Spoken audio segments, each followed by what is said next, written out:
Bonjour, bonsoir et bienvenue à Droit des réponses.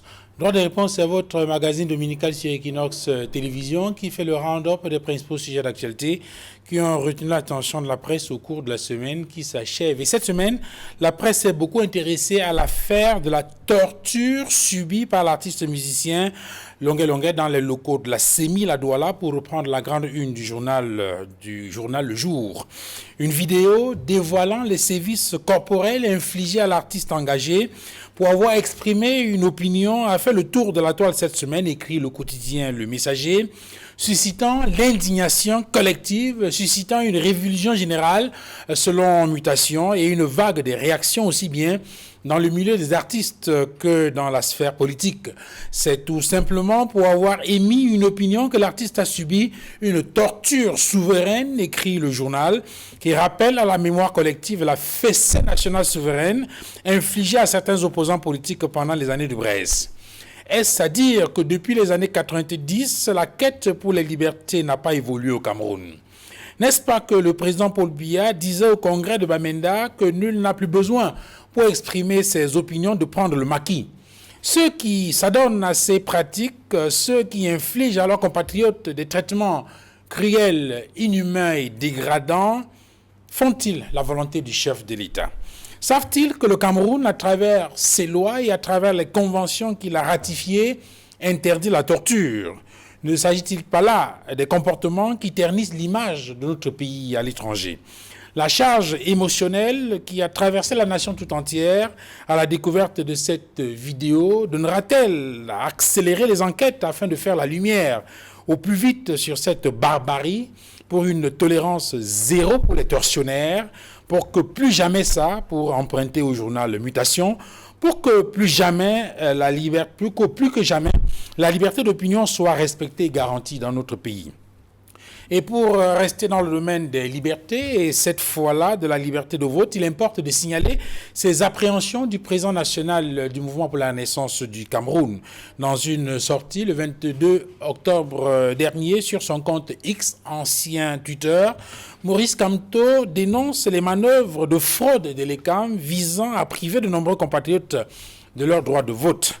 Dans cette manœuvre qui viole la loi, écrit le candidat du MRC à la prochaine élection présidentielle, le directeur général d'Elections Cameroun a amputé les listes électorales que détiennent les démembrements départementaux de près de 120 000 électeurs pour le fallacieux prétexte d'absence d'empreinte biométrique qu'aucun démembrement départemental n'a constaté ni certifié.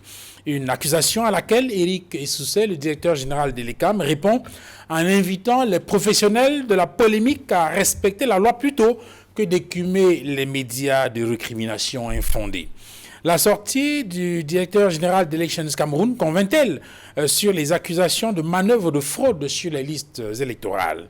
Et l'ECAM a-t-elle conscience de la délicatesse de sa mission et de l'impact que cette étape peut avoir sur la crédibilité du processus électoral et partant sur la sincérité des résultats des élections?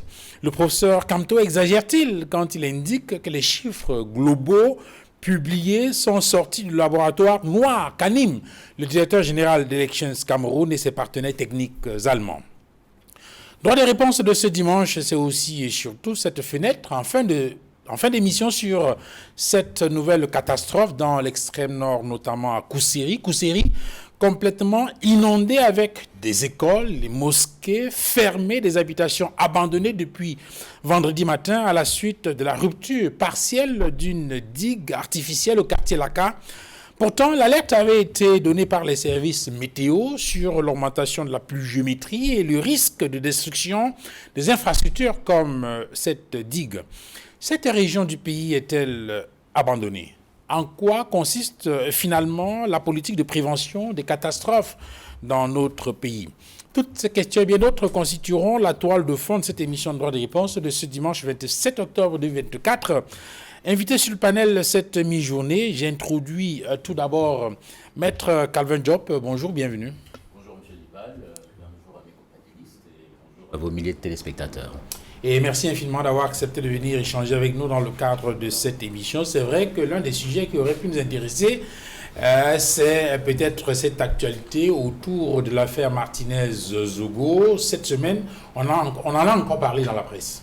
En effet, cette affaire qui est toujours devant les tribunaux et dont on a l'impression que ça n'avance pas, mais ça avance à son rythme, au rythme de la justice.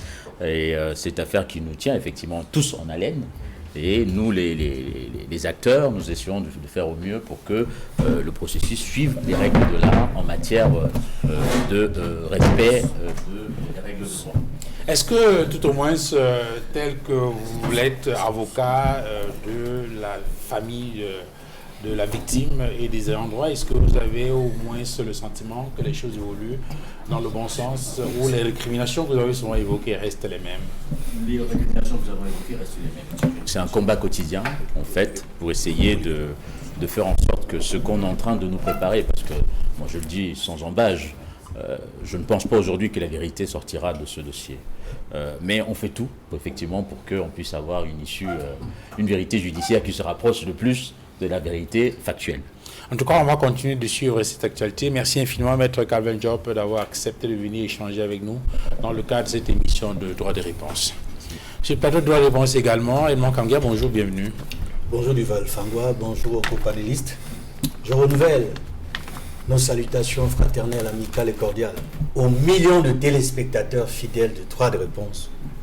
Et je leur adresse, comme d'habitude, notre sincère affection. Merci Edmond d'être venu. Vous êtes journaliste, éditorialiste à la Nouvelle Expression et consultant sur Droit de réponse sur le plateau. Également, Maître Augustin Gueffa, bonjour, bienvenue. Duval, bonjour. C'est un honneur pour moi d'être sur ce plateau. Je pense que lorsqu'on arrive ici, c'est qu'on a atteint les cimes de la communication politique au Cameroun, de l'actualité.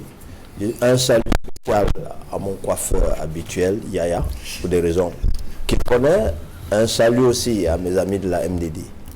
Bon dimanche à mes copanélistes. Alors, vous n'avez pas salué votre couturier, Maître Nguefak, parce que vous portez également un très beau nœud ce matin. Merci infiniment d'être venu sur ce plateau. Sur Droit des réponses également, cette mi-journée, nous introduisons Maître Joseph Claude de Biliga. Bonjour et bienvenue.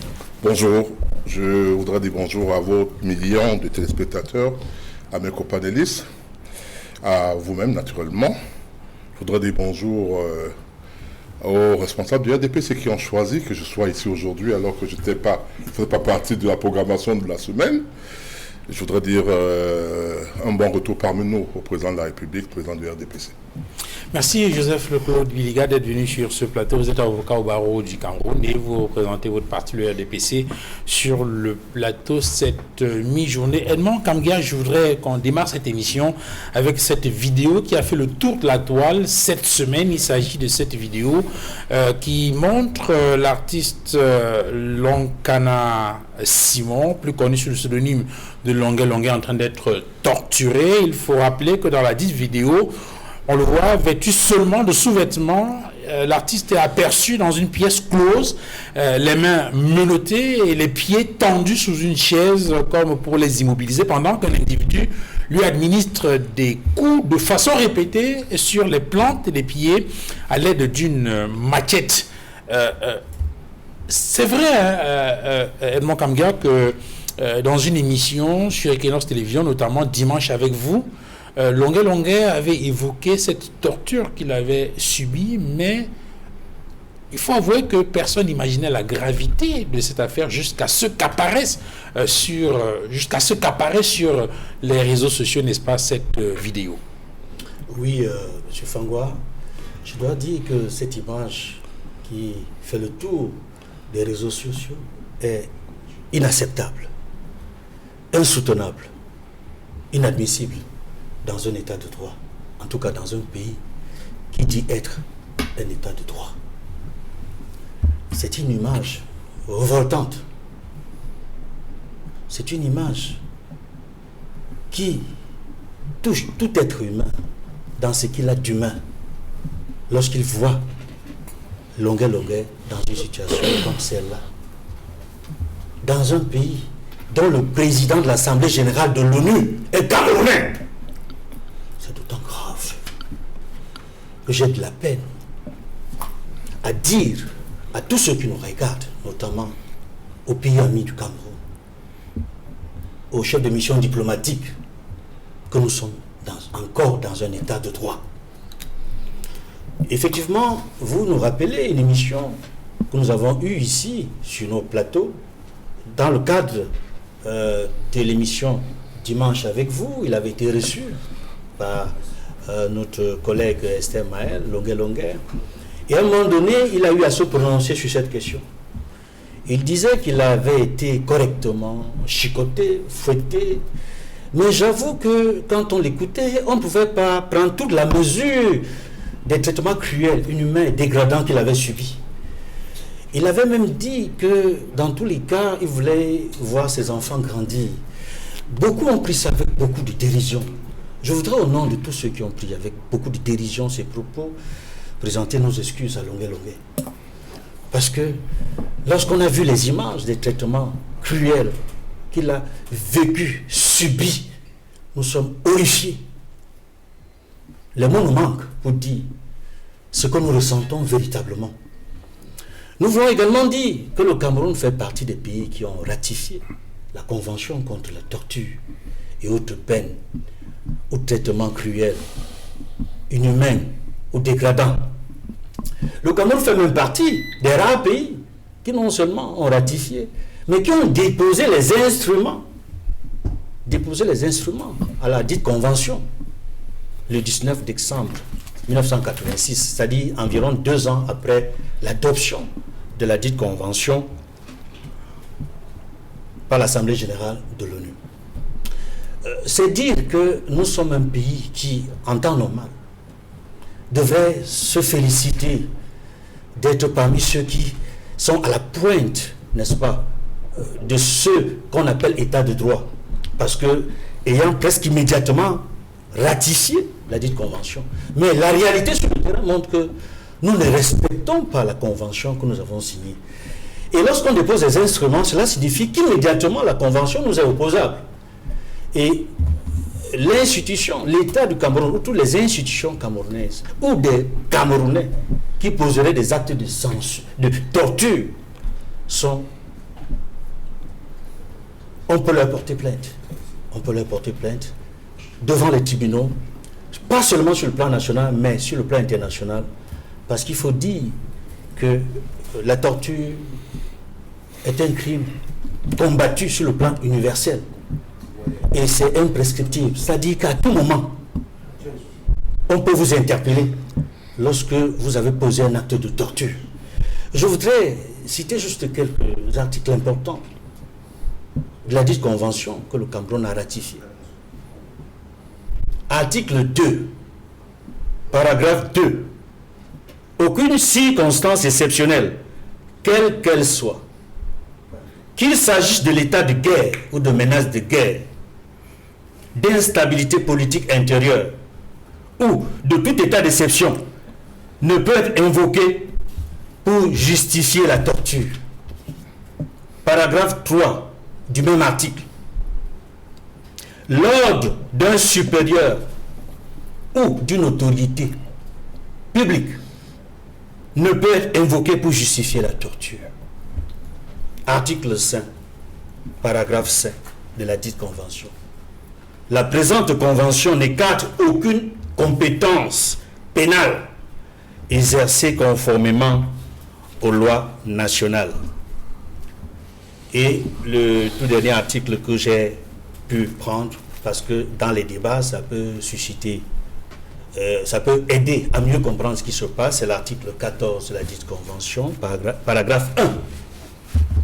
Tout État parti garantit dans son système juridique à la victime d'un acte de torture le droit d'obtenir réparation et d'être indemnisé équitablement et de manière adéquate, y compris les moyens nécessaires à sa réadaptation la plus complète possible. Fin de citation. Je veux rappeler, ça il faut le dire, que un Camerounais, et pas n'importe lequel, qui a été premier président de la Cour suprême du Cameroun, qui a été membre et même président du comité d'experts des Nations Unies pour les questions de lutte contre la torture. Je vais citer Alexis Dipanda Moale, dans son ouvrage intitulé « La torture, cette barbarie de l'humanité ». C'est un ouvrage de 280 pages, publié en 1998, qui restait d'actualité. Il faut peut-être montrer l'ouvrage pour... Et voilà l'ouvrage en question. Alexis Dipanda Moelle, La torture, cette barbarie de l'humanité, un ouvrage, je crois, de 266 pages. Oui, qui a été publié à Yaoundé en 1998. Ce que je voudrais dire par rapport à cet ouvrage, c'est que, à la dédicace d'abord, et ensuite à l'intérieur du texte, j'ai pris quelques éléments essentiels qui vont permettre à nos téléspectateurs de mieux comprendre vraiment comment cet ancien président de la Cour suprême du Cameroun a combattu la torture. Pas seulement au Cameroun, même à l'international, où il a présidé d'ailleurs la dite commission que j'ai citée. Voici dans la dédicace déjà, lors de la cérémonie de dédicace, parce qu'il a fait une cérémonie de dédicace à Yaoundé le 17 février 1998. Et l'ouvrage que j'ai en main, c'est l'ouvrage qu'il avait dédicacé au PDG du groupe La Nouvelle Expression de Kibnos Télévision, Séverin Tchouke. Il dit à M. Séverin Tchouke, journaliste à Douala, en témoignage à sa détermination pour le combat commun mené en vue de la construction d'un monde sans torture. Fin de citation. Je voudrais dire que Alexis Dipanda Moelle, dans cet ouvrage-ci, que je prie les auditeurs, les téléspectateurs et tous ceux qui nous suivent, s'ils peuvent le retrouver, ils vont apprendre beaucoup d'informations dans cet ouvrage que les officiels, que le gouvernement camerounais aurait suggéré au niveau de la distribution, au niveau de la vulgarisation, pour que de tels actes n'existent plus au Cameroun. Voici en gros, c'est un ouvrage que j'ai parcouru, mais je ne veux pas revenir en détail, mais je vais dire en gros ce que j'ai retenu dans cet ouvrage, qu'il a divisé pratiquement en 4 parties. D'abord, il essaie de montrer et démontrer que la torture est un crime universellement combattu, je l'ai dit tout à l'heure. Il explique les facteurs qui favorisent la commission d'actes de torture, et parmi ces facteurs, l'impunité, qui favorise les actes de torture, ainsi que les types, les méthodes de torture et leurs conséquences. Et enfin, dans son ouvrage, il termine par des mesures qui visent à prévenir les actes de torture ou en atténuer les effets. Je voudrais aussi rappeler, et c'est pas quelque chose qu'il faut mettre de côté ou oublier, c'est que l'ouvrage est préfacé par le professeur Ibrahima Fall. À l'époque, il est sous-secrétaire général des Nations Unies pour les droits de l'homme et directeur du Centre pour les droits de l'homme, Office des Nations Unies à Genève. Mais je veux venir sur un point important de la conclusion de son ouvrage. Mais avant de venir à la conclusion, Edmond Kangia, pour permettre peut-être aux autres de mettre leur point de vue, parce que justement, quand vous parlez d'impunité, il faut rappeler que le même auteur a fait un autre ouvrage intitulé « Non à l'impunité des violations des droits de l'homme ». Je voudrais avoir votre avis sur la question, Maître Calvin Job. Cette vidéo a suscité une vague de réactions, que ce soit dans le milieu des artistes, musiciens, que dans la sphère politique. On a eu une sorte d'indignation collective. On a écouté Lady Ponce, artiste musicienne, on a écouté Van Lister sur cette question-là. Et dans la sphère politique, il y a eu également des réactions comme celle du professeur Maurice Kamto du MRC qui indique qu'il condamne fermement, n'est-ce pas, cette barbarie d'État et demande l'ouverture urgente d'une enquête pour arrêter et traduire immédiatement devant la justice les auteurs de ces actes inhumains. Il y a également le PCRN à travers le président national Cabral Libi qui dit que le PCRN marque son indignation totale et condamne avec la dernière énergie les actes de ces tortionnaires d'un autre genre qui viole la dignité humaine, les droits humains et toutes les conventions internationales auxquelles notre pays est dûment parti. Je voudrais peut-être terminer avec ce communiqué de presse de Jean-Michel Nietzsche à propos justement de cette torture subie par l'artiste musicien Longuet. Le président donc du FCC indique que cette cruauté innommable a été commise dans les locaux de la CEMI, l'antenne Douala, et on y voit donc des tortionnaires effectuer, n'est-ce pas, cette sale besogne, des supplices infligés à l'artiste Longuet, et que de son point de vue, n'est-ce pas, rien ne peut absolument justifier cette cruauté hitlérienne qui relève d'une époque surannée. Il y a également la Commission des droits de l'homme du Cameroun qui a commis un communiqué dans ce sens-là, d'ailleurs a alerté, a fait une correspondance au ministre délégué en charge, au ministre délégué chargé des forces armées, donc le ministre Biti Assomo, qui, il faut le rappeler au passage, a demandé l'ouverture d'une enquête pour faire la lumière sur la question, mais également et surtout ce communiqué du barreau du Cameroun, n'est-ce pas, qui dit son inquiétude, n'est-ce pas, sur la protection des droits de l'homme au Cameroun, et qui condamne également avec la dernière énergie et ayant des termes les plus fermes ces actes de barbarie constitutifs de torture commis en totale violation des lois et des conventions internationales en vigueur au Cameroun. Mais la question qu'on se pose, c'est, lorsqu'on écoute tous ces hommes politiques, lorsqu'on regarde ces textes ou ces communiqués signés par ces organisations, de façon globale, il y a l'indignation qui apparaît, mais deux, on cite les lois et les conventions que le Cameroun ratifie. Comment ça peut s'expliquer qu'aujourd'hui, en 2024, qu'on en soit encore à des situations comme celle-là, où on a des personnes qui en réalité sont chargées d'assurer la protection des citoyens ou la protection de nos armées, mais qui se retrouvent plutôt en train de commettre des actes de barbarie, n'est-ce pas, qui peuvent ternir l'image du Cameroun à l'extérieur.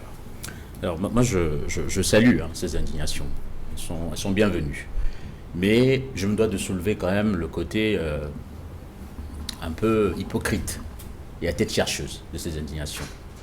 La torture au Cameroun ne commence pas avec Longuet. Moi, je suis né ici depuis tout petit. Je suis né en face de la gendarmerie nationale. Depuis tout petit, je sais qu'on torture dans nos geôles, dans nos gendarmes. Et tout au long de ma vie, j'ai vu des vidéos des individus qui ont été interpellés, parce qu'ils ont manifesté et qui ont été torturés. Au quotidien, il y a des tortures. Maintenant, effectivement, c'est Longuet, personnalité publique, connue, ça interpelle. Mais il faut savoir qu'au quotidien, c'est le quotidien des Camerounais. Vous l'avez dit à un moment donné, de dire que, notamment que on a l'impression que les gendarmes ou les forces de l'ordre ne sont pas là pour servir le peuple, qui est d'ailleurs leur première mission, servir et protéger le peuple, mais pour remplir d'autres desseins. Tout ceci est normal pour moi. Pourquoi ?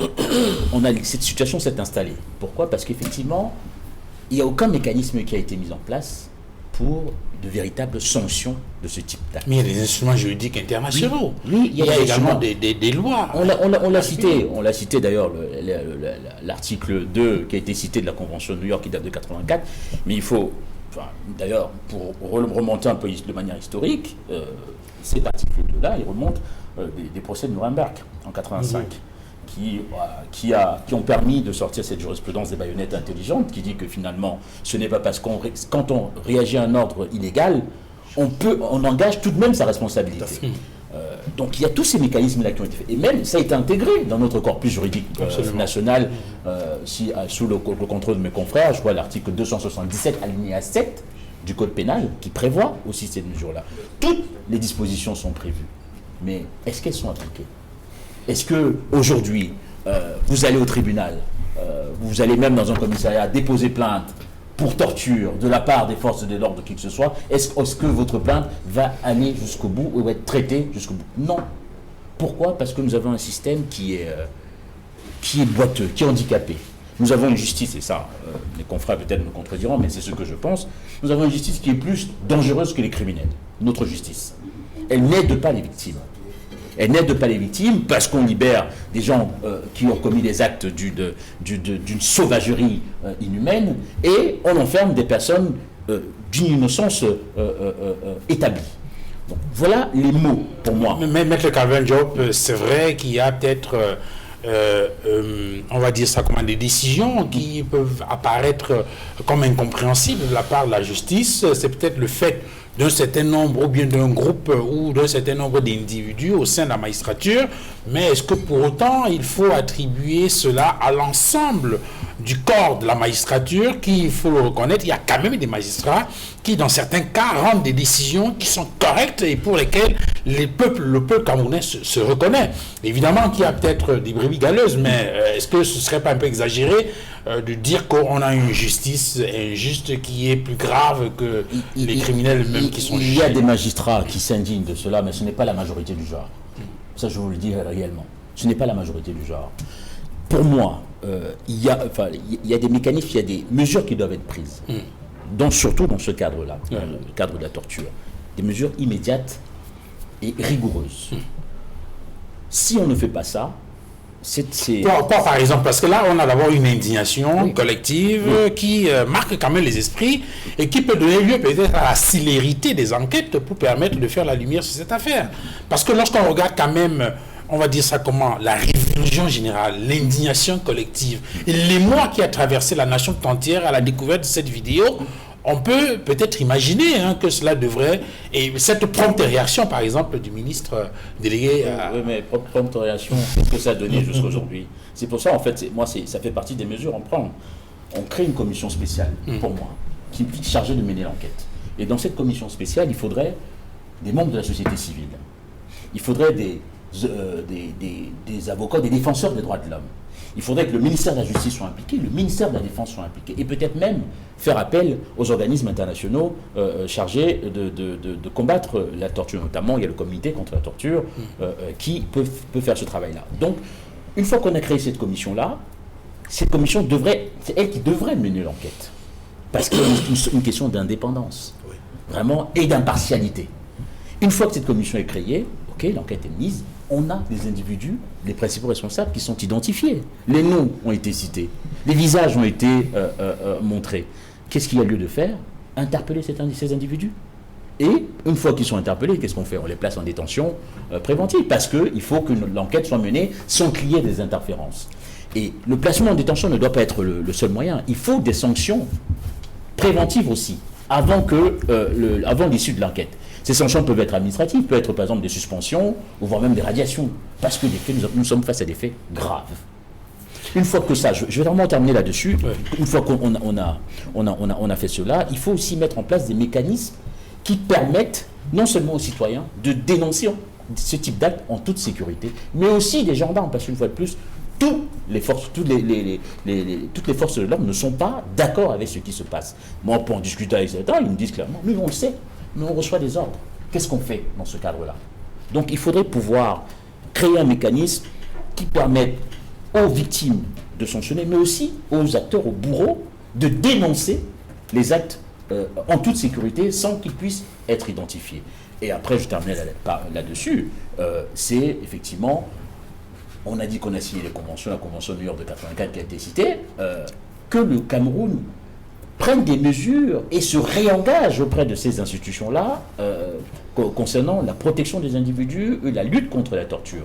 Et ça, ce n'est que par là qu'on pourrait éviter la réitération de ce type d'abus. Et une fois qu'on l'a fait, effectivement, former aussi nos forces de l'ordre aux droits humains, former à tout ce qui est mesures contre la torture, parce qu'il n'y a pas une formation là-dessus. Il me semble. Il n'y a pas de formation parce que pour eux, voilà, ils exercent leur métier. On doit leur faire comprendre que vous exercez votre métier, mais votre métier, c'est pas de torturer les Camerounais, c'est de les préserver, de les protéger et de les sécuriser. Maître Joseph-Claude Biga, je rappelais un certain nombre de sorties du chef d'État sur les questions de respect, de liberté et de démocratie. On ne va pas revenir sur cette déclaration du président de la République en 1991 à Radio Monte Carlo, interviewé par Yves Mourouzi. Il disait qu'il souhaitait qu'on garde de lui l'image de celui qui a apporté la démocratie, la prospérité au Cameroun. Démocratie suppose bien entendu respect des libertés, des droits de l'homme, liberté d'expression, liberté de donner son avis, liberté d'opinion, liberté sous toutes ses formes.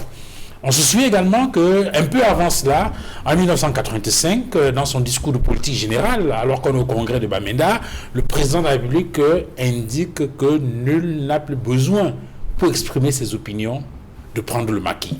Alors, est-ce que face à ces discours et à cette vision inspirée ou bien qui est instituée par le chef de l'État, est-ce que vous croyez que tous ceux qui se retrouvent dans cette situation, en train de torturer leurs compatriotes, est-ce que vous avez le sentiment qu'ils font la volonté du chef d'État? Est-ce qu'ils ne sont plutôt pas en train, n'est-ce pas, de travestir la vision du chef d'État? Il y a un terme qui m'a intéressé, tous ceux. Tous ceux. Mais seulement, votre question à un moment donné a été orientée. Moi, je la globalise.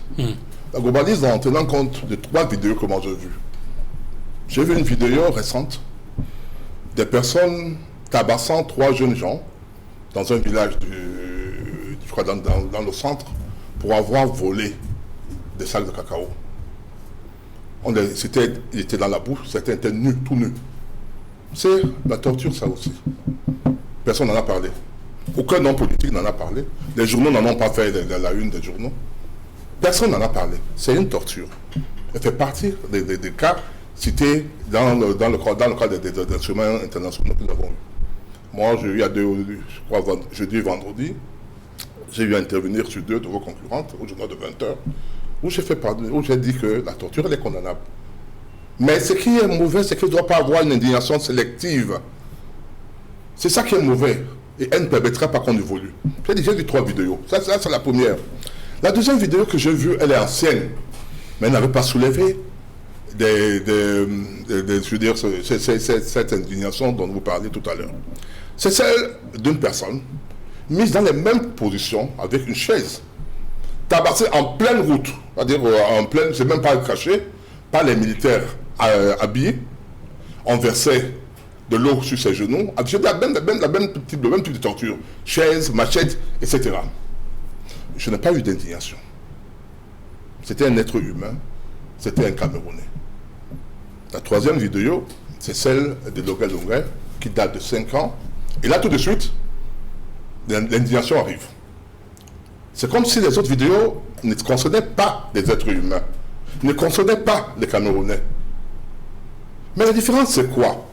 C'est que la première vidéo, la vidéo des 3 personnes dont je parle, qui ont été battues, et qui a eu des actes de torture, rentre dans le quotidien des Camerounais, qui se sont érigés en agents de police judiciaire, en magistrat, en avocat, en tout, gardien de prison, qui décide, dès lors qu'on a dit aux voleurs et qu'on vous attrape, de vous rendre une justice expéditive, de vous tuer. Nous sommes habitués à ça. Là, j'ai peur du vol, mais nous voyons également nos personnes victimes des vieilles personnes, victimes d'Alzheimer, qu'on voit trimballer, nues, tabassées, parce qu'on estime qu'elles ont volé, qu'elles ont voyagé la nuit, qu'elles ont atterri sur le toit d'une maison, etc. C'est de la torture. Maître. Alors, non, laissez-moi terminer. Vous allez terminer. Parce que je vais juste apporter de la braise à votre pipe pour qu'on soit au même niveau d'information, puisque là, vous êtes visiblement dans le déroulé de votre argumentaire. Vous avez commencé par la définition des concepts. Et je voulais justement, pour mettre de la braise à votre pipe, rappeler cette disposition. Je crois que c'est l'article 132 bis de la loi numéro 97/009 du 10 janvier 1997 qui justement définit la torture à son article 132 bis alinéa 5. Pour l'application du présent article, le terme torture désigne tout acte par lequel une douleur ou des souffrances aiguës, physiques, mentales ou morales sont intentionnellement infligées à une personne par un fonctionnaire ou toute autre personne agissant à titre officiel ou à son instigation ou avec son consentement exprès ou tacite, au fin notamment d'obtenir d'elle ou d'une tierce personne des renseignements ou des aveux, de la punir d'un acte qu'elle ou une tierce personne a commis ou est soupçonnée d'avoir commis, de l'intimider ou de faire pression sur elle, entre autres. Merci, Juval. Oui. Je suis entièrement d'accord avec vous. Mais ça change quoi au niveau des violences et sévices et traitements dégradants et inhumains qu'on adresse à un être humain? Et justement, c'est pour ça qu'il a posé la question de savoir qu'est-ce qui vous révulse le plus? Est-ce l'indignation sélective ou la torture qui est infligée, traitement cruel, inhumain et dégradant infligé à des citoyens? Je dis ceci, je suis contre la torture sur toutes ses formes. Okay. Qu'elle soit celles émanant des autorités ou de ces agents que celles émanant des personnes physiques autres que des autorités. Je ne sais pas si vous me comprenez. Vous avez pris la peine de me dire ce que les conventions disent, mais moi, on ne doit pas se limiter à ça. La vie humaine est protégée. Toutes les vies humaines sont protégées. Toute la dignité humaine est protégée. Pas seulement par cet article, mais par d'autres articles encore. On ne va pas commencer à les citer tous ici. Donc, je ne peux pas devant vous dire qu'il n'y a pas de torture. Moi, j'ai été membre président de la Commission des droits de l'homme du barreau du Cameroun. On a fait des investigations, on a été dans des prisons, on a été dans des gendarmeries. Nous avons eu à intervenir parce qu'on a arrêté des avocats. Les avocats sont des victimes des violences tous les jours. Dans les gendarmeries, dans les postes de police, tous les jours, nous sommes victimes de violences. Je me souviens d'ailleurs de cette affaire. On ne peut pas venir ici dire que tout est bien. Non, on ne peut pas venir le dire. Mais ce que moi je dis, c'est que nous voulons avoir une société de tolérance où il n'y a pas de violence, où la dignité humaine doit être protégée. Cette dignité humaine, elle doit être protégée. Nous devons être nous-mêmes les acteurs de cette protection des dignités humaines, pas seulement l'État. L'État, c'est en premier lieu. Tout à l'heure, dans mon raisonnement, je parle de la deuxième vidéo. La vidéo des personnes qui étaient battues. C'est-à-dire la personne qui était battue, pas les militaires, bien identifiable. Si vous ouvrez cette vidéo, vous entendez quelque part, on dit ambazonian, général ambazonian. C'est-à-dire que cette personne a été identifiée à tort ou à raison comme étant un ambazonien, comme étant, il s'appelait général ambazonien. Alors je pose la question, pourquoi est-ce qu'il n'y a pas eu cette indignation? Ça rentre bien dans l'article de ce que vous avez dit. Pourquoi il n'y a pas eu cette indignation lorsque cet ambazonien, qui est camerounais, qui a été torturé? Personne n'a osé parler. Peut-être pas peur. En se disant, si on dit que c'est les ambazoniens, on peut être attaqué ou bien. Personne n'a parlé. Mais aussi parce que certains pensent qu'il y a certaines tortures qui sont nécessaires. Certaines personnes le disent. Lorsque vous interrogez les gendarmes, ils vous disent par exemple, maître, si on arrête quelqu'un en disant ce monsieur avait des bombes ou pour éviter de déposer les bombes quelque part, il y a à peu près 1 ou 2 heures où la bombe peut se sauver. Et que cette personne-là, qu'est-ce qu'on va lui faire? On va dire, monsieur, vous avez, après on a appris que vous avez des bombes, où est-ce que vous avez les mises? Vous avez mis ces bombes-là? Ou bien est-ce qu'il ne faudrait pas les amener à travers les méthodes pas toujours conventionnelles à dévoiler, à donner des informations qui permettront de sauver des vies. De sauver des vies. C'est-à-dire une bastonnade qui permet de sauver. Tu légitimes, je vous parle le mot. Je ne sais pas si je ne parle pas de légitime. Je suis en train de vous dire ce que les autres disent. C'est que ceux qui sont parfois agents habillés, donc des corps constitués, des corps habillés, qui vous parlent par exemple de la torture. Et c'est ce que les gars de l'Américain vous ont dit dans Guantanamo. Vous vous souvenez bien de Guantanamo du 11 septembre. C'est ce qu'ils avaient la prison d'Abu Ghraib. Ils vous expliquent ça, ils vous disent, mais écoutez, on vous demande de respecter les conventions, oui, on veut bien. Mais lorsque un terroriste veut faire sauter, je ne sais pas quoi, la tour, et que nous avons l'information et qu'il ne veut pas donner l'information, qu'est-ce qu'on fait? Donc je dis... Est-ce que vous croyez qu'on était dans ce cas de figure? Je vous cite je voudrais donner les 3 cas. Pour vous dire que le cas de Longueuil donne beaucoup d'importance. On le condamne. Moi je dis, je continue à le condamner. Je l'ai condamné dans mon post, j'ai écrit. Dans mon intervention télévisée, je l'ai dit. Mais ce truc est un prétexte en réalité pour certaines personnes pour faire ce qu'on appelle la récupération politique. La position politique, tout à l'heure, lorsque vous avez donné des réactions, vous avez beaucoup parlé des réactions des hommes politiques. Pourquoi ces hommes politiques n'ont pas réagi lorsqu'on tabasse les enfants, lorsque les vieilles mamans non coupables sont traînées, etc., dans la boue parce qu'on estime qu'elles sont sorcières? Pourquoi lorsque on montre des autres personnes qui sont bâtonnées, ils n'interviennent pas? Ils interviennent parce que, Longueuil est une vedette, entre guillemets, mais 2, parce qu'on dit, l'une des raisons qu'on évoque, qui n'aime pas aujourd'hui, qui commence aujourd'hui à être d'ailleurs mise en doute, c'est qu'il aurait dit que le président et du parti politique MSA aurait gagné des élections, que pour cette raison qu'on l'aurait fait.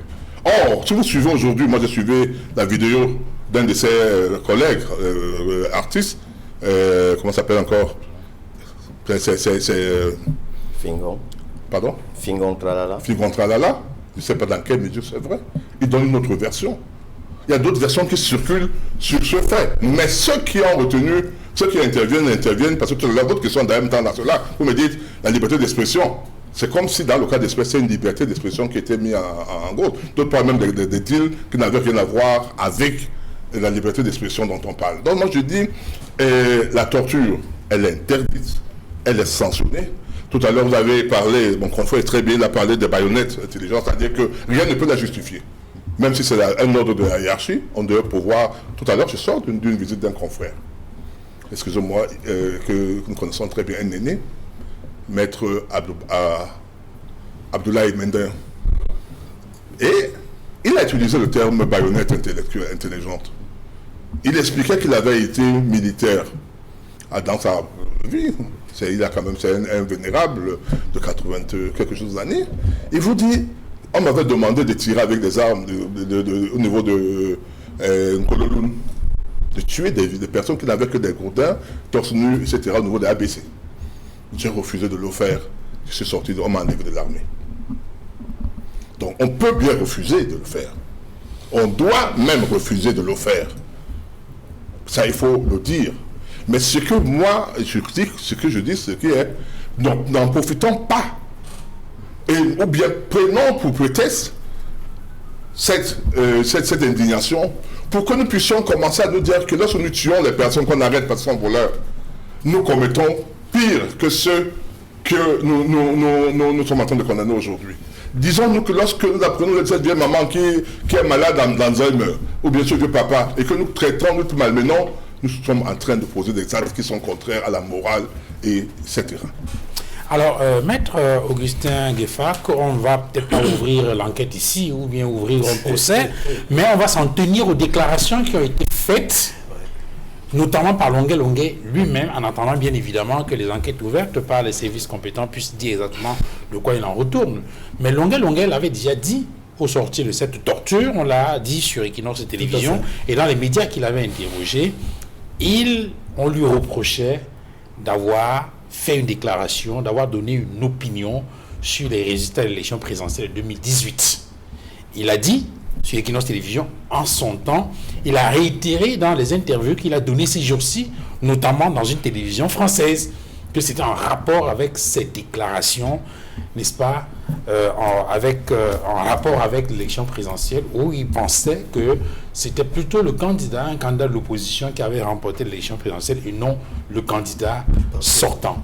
Alors, le sentiment qu'on peut avoir, Maître Gueffard, c'est que en reprimant de cette façon Longuet, on peut penser que ici il s'agit de museler, n'est-ce pas, les artistes engagés et de faire peut-être la promotion des chansons grivoises, impudiques, entre autres. Est-ce que ce n'est pas le rôle d'un artiste engagé, n'est-ce pas, de dénoncer dans ses chansons ou à travers les moyens qui sont les siens, n'est-ce pas, un certain nombre de mots de la société pour attirer l'attention des décideurs et des pouvoirs publics sur un certain nombre de choses? Duval, vous me posez, si je vous ai bien compris, vous me demandez si le Cameroun est libre, le Camerounais, il est libre d'avoir son opinion. Nous prenons tous ici sur ce plateau.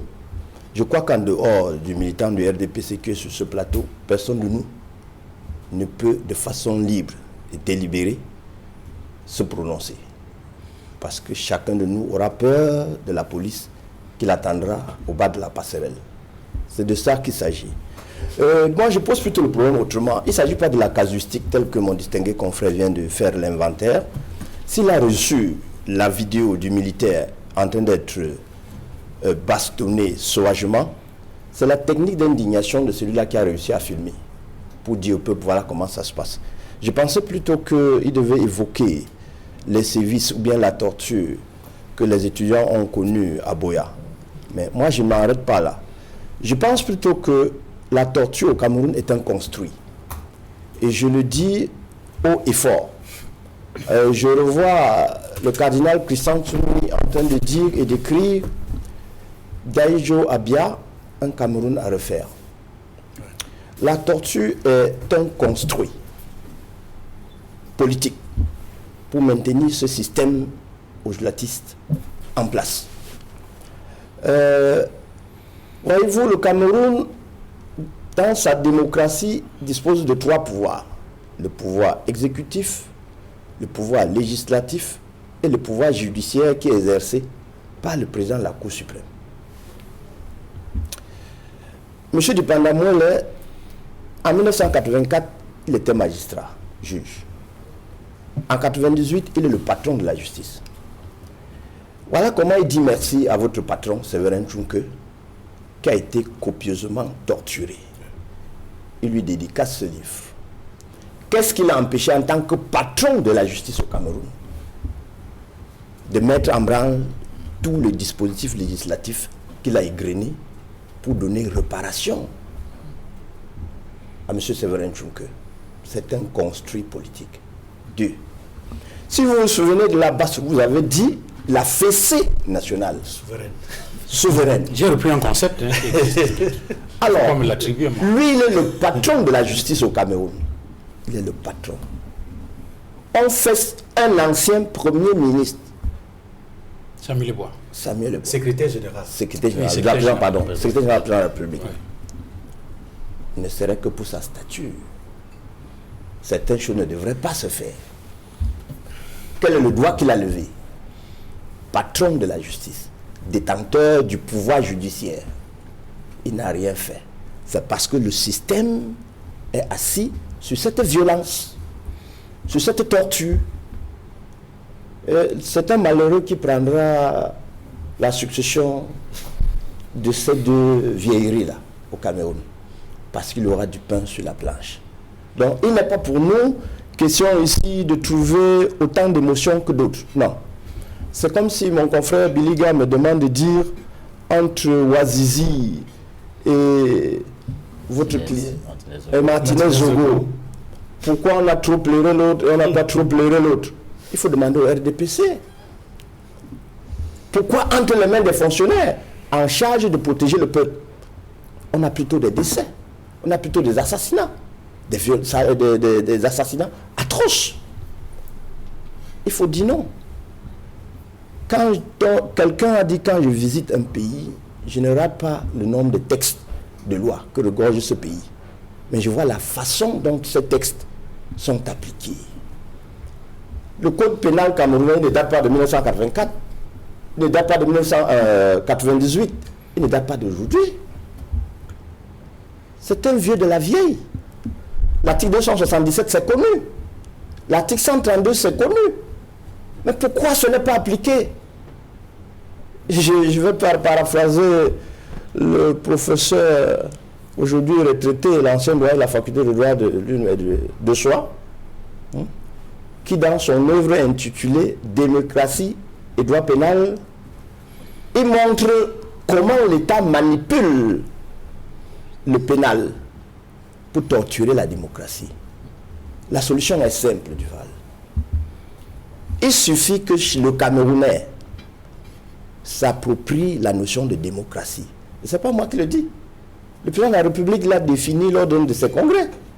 Il a posé la question à tous ses militants, à ses amis politiques. Qu'est-ce que la démocratie? Il dit c'est la liberté d'expression. C'est la liberté d'opinion. En sommes-nous si éloignés? Pendant qu'il enseigne les petites définitions, il a des turiféraires politiques qui construisent le système axé uniquement sur la violence, c'est-à-dire en marge de la démocratie, éloigné du trajet de la démocratie. Ce que nous devons plutôt déplorer ou bien encourager, c'est inviter chaque Camerounais à connaître au moins le rôle premier de la démocratie. Parce que si on entre dans des casuistiques, on fait l'affaire de ces tortionnaires. Je dis bien, la torture au Cameroun, la violence au Cameroun, c'est un construit. Nous qui sommes ici, je ne suis pas sûr que nos familles supportent notre présence sur ce plateau. Nous sommes déjà des morts vivants aux yeux de nos parents. Or, il est dit dans tous les livres au Cameroun, dans tous les codes, vous avez la liberté d'expression, vous avez la liberté d'association, vous avez la liberté d'opinion. Mais quand vous voulez sortir, il faut voir ces enfants grandir. Il s'agit de cela. Merci. Edmond Kamgia, lorsque vous développez, en rappelant un certain nombre de faits, Maître Augustin Yefak est revenu aux années de Braise, de 90. On a encore en mémoire l'affaire Martinez-Zogo. D'ailleurs, on n'a pas fini de s'émouvoir devant la gravité de la torture qu'il a subie, n'est-ce pas? Et c'est qui traduit, il me semble, le niveau de déshumanisation de la sphère publique dans notre pays. Quelque chose me revenait à l'esprit tout à l'heure lorsqu'on développait cela. J'ai pensé à l'un de nos panélistes qui vient très souvent ici, Aristide Mono. Il faut rappeler que pendant longtemps, il a été suivi par des individus qui, de toute évidence, avaient l'intention de le happer pour peut-être taper également dans la plante de ses pieds.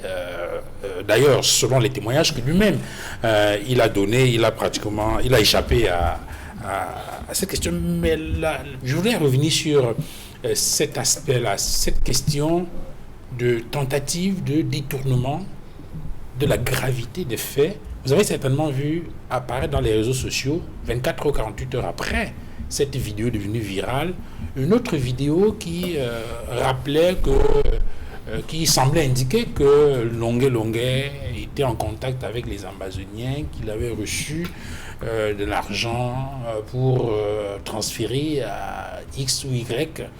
Alors, est-ce qu'on peut comprendre comment comprendre cette tentative de manipulation de l'opinion publique face à des situations qui sont très souvent graves et pour lesquelles il faut apporter des réponses précises?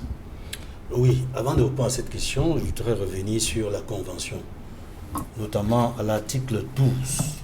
Article 12 de la Convention contre la torture. Tout État parti veille à ce que les autorités compétentes procèdent immédiatement à une enquête impartiale chaque fois qu'il y a des motifs raisonnables de croire qu'un acte de torture a été commis sur tout territoire sous sa juridiction. Pourquoi est-ce que je cite cette disposition de la Convention? C'est parce que tout à l'heure, dans le débat, il y a un souci que je partage, un souci de crédibilité de l'enquête qui a été annoncée par le ministre délégué à la Défense. Pour que l'enquête soit une véritable enquête, la Convention dit qu'elle doit être impartiale. Et l'esprit de cette Convention, et même la lettre, veut que l'impartialité se retrouve à travers des acteurs indépendants. Parce que si l'autorité désigne une équipe pour mener une enquête et l'essentiel des membres de l'équipe sont pratiquement du même domaine, du même secteur, sont même fonctionnaires du même ministère de la Défense, je vous assure, il n'y a pas de garantie d'impartialité de l'enquête. C'est pour cela que je partage l'idée selon laquelle, si on veut véritablement que l'enquête soit sérieuse, il faut associer à ceux qui vont mener l'enquête d'autres acteurs qui ne sont pas seulement des fonctionnaires, mais qui peuvent appartenir à la société civile, des associations dont des défenseurs des droits de l'homme. C'est important. Et je peux prendre un exemple. On l'a fait dans ce pays et ça a marché. Lorsque nous, à Equinox Télévision, nous avons dénoncé ce qui est arrivé en Garbou, l'assassinat de Garbou, les crimes, l'horreur de Garbou, on a tué des femmes enceintes, des enfants. Il a fallu à un moment donné que le président de la République décide de mettre sur pied une commission d'enquête. Et cette enquête a associé la société civile, y compris le clergé. Et les résultats ont donné raison à Equinox Télévision que des militaires ont assassiné des femmes et des enfants. Si nous voulons savoir ce qui s'est effectivement passé, il faut une enquête à travers une commission comme celle-là, comme celle de Garbou, où on a associé le clergé, la société civile, les défenseurs des droits de l'homme dans l'enquête. Je tenais à le dire avant de répondre à votre question. Maintenant, oui, avant même d'arriver à la question que vous avez posée, je voudrais également réagir par rapport à la sortie de Maître Claude Biliga. Sa sortie m'a un peu inquiété, parce qu'il a répondu à votre question, mais en même temps, j'ai eu le sentiment qu'il veut noyer le poisson. C'est-à-dire qu'il fait un peu d'amalgame. Il parle d'indignation sélective. Pourquoi c'est seulement le cas de Ilonga Longa? Il y a eu d'autres cas, pourquoi on ne s'est pas prononcé? Pourquoi est-ce que la presse, l'opinion publique ne s'est pas intéressée aux autres cas? Nous savons tous sur ce plateau que ce n'est pas le premier cas de torture. Ça a été dit, vous l'avez dit, d'autres panélistes l'ont dit. Il y a plusieurs années, il y a eu des actes de torture dans ce pays. Mais à un moment donné, il faut que ça cesse. Il faut qu'on s'arrête pour voir qu'est-ce qui ne va pas. Parce que si nous sommes un état de droit, nous ne devons pas laisser perpétuer des atrocités, des actes de cruauté dans notre pays.